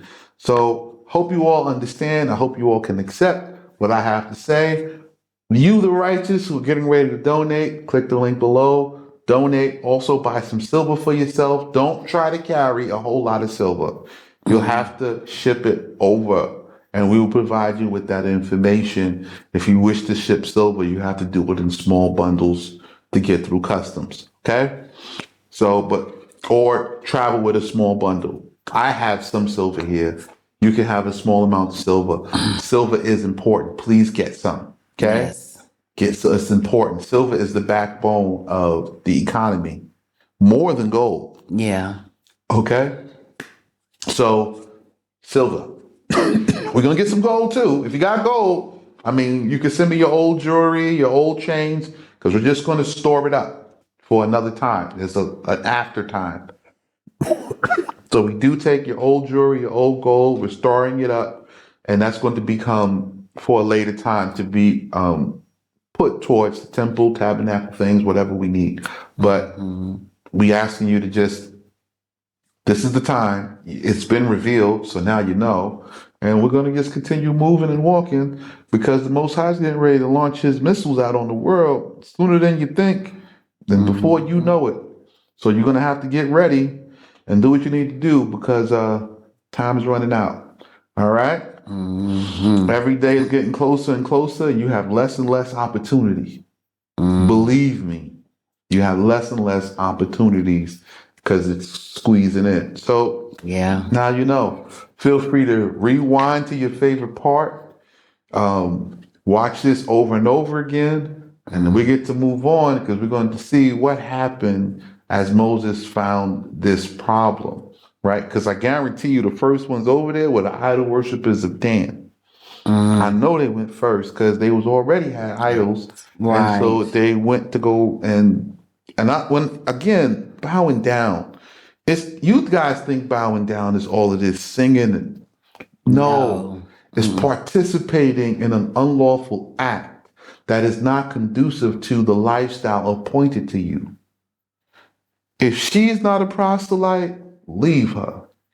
If she's not of your people, leave her. That's for the children of Israel alone. I'm not talking about everybody. Everybody else, you can do whatever you want to do. I don't care. That's not my people, not my problem. So this is where we are. All right. So this is important that y'all understand because the counsel of Balaam, this counsel that he gave is the problem. Yes. Black men, I know we have high virility and high sexual appetite. Sex to a black man is more important than money. I know that this every other nation, money come first, sex come after. For black men, sex come 1st. Money comes a close second. And neither one of those things are supposed to be in that order. For us, it's the law first. Sex is not on the table because we got multiple wives, right? We have multiple wives and family. And then we prosper in our law and business. Then comes money. And you know, we really need our brothers to stop making us sisters harlots. Well, again, No. this is the process is that you can complain about it, but the Yeah. process is going to be through a purge. The process is going to be Yeah. through punishment because the sisters have to stop Whoring ourselves out. Yeah. You know what I'm saying? Like you can't be available and then be mad when somebody takes it because it's available. Yeah. So again, I can't tell the men to be husbands and the sisters don't want to be wives, and I can't tell women to be wives and the men don't want to be husbands. So how do we solve this? I know. We begin erasing the board. You're going to see in this war a lot of people are going to die, a lot. And a lot of the men of Israel is going to die. And I'm going to be stuck here dealing and sorting out a lot of these issues with a lot of women who were in bad situations or managed to get their way out because that's what the script calls for. Her with child, her pregnant, her with a young child. Yeah, their sons and husbands dying And there'll be some husbands among them. So this is what's coming. I'm prepared. I understand. I can accept. So if there's a woman who's trying to change, willing to change, sure. You're still going to have to go through the process. You still have to give to the building. You're still going to have to work and you're going to have to learn. And the culture change is a lot. I mean, most people fall apart with just the cultural aspect. They just want to leave and go back to what's familiar. This is going to be difficult. I know I'm not asking you of an easy thing. I know this is a hard thing. The economy is down. We just came out of a pandemic. Now the pandemic is back on the rise. People are losing their jobs left and right. All the more reason for you to invest large lump sums and come so that you can have a possession. Just remember that you have to know that what we are building is end to end. We're not only producing, we're producing and selling. We're going from farm straight to market. And that money stays within. So because we own it, we're not renting it, we're not doing payment plans, we're not doing none of that. We're gonna go buy it outright on day one to get the lowest price possible because you can argue somebody down when they're looking at cash. Yeah, that's an Arabic way. They got cash. No. I'm paying Work you, with you. in cash today. Yeah, that's what they like. Bring this price down. I can argue the price down. So even if I were to tell you a price, it's not what I'm going to pay for it. Because when you have that money in hand, the money is here, the lawyer is here, everybody is here right now. Give me the best price. If not, I'll go over here and I'll give it to somebody else. No. They don't want the money to leave, believe me. No, this money no leave today. No. Today. Either you bring the price down or I go over here and I go somewhere else and I give somebody else the money. And maybe I give them more money because they give me more land. Okay. Coffee, tea? Coffee, tea? No coffee, no tea till we make agreement. I'm trying to tell you. Yeah. This is how it works. But listen, you gotta have to have some self-control. If you come in here, you want to get married, no problem. Brothers, sisters, there is a lawful process and you will learn that first. That is the first thing you're going to learn. is the laws of courtship and redemption. It's the first thing.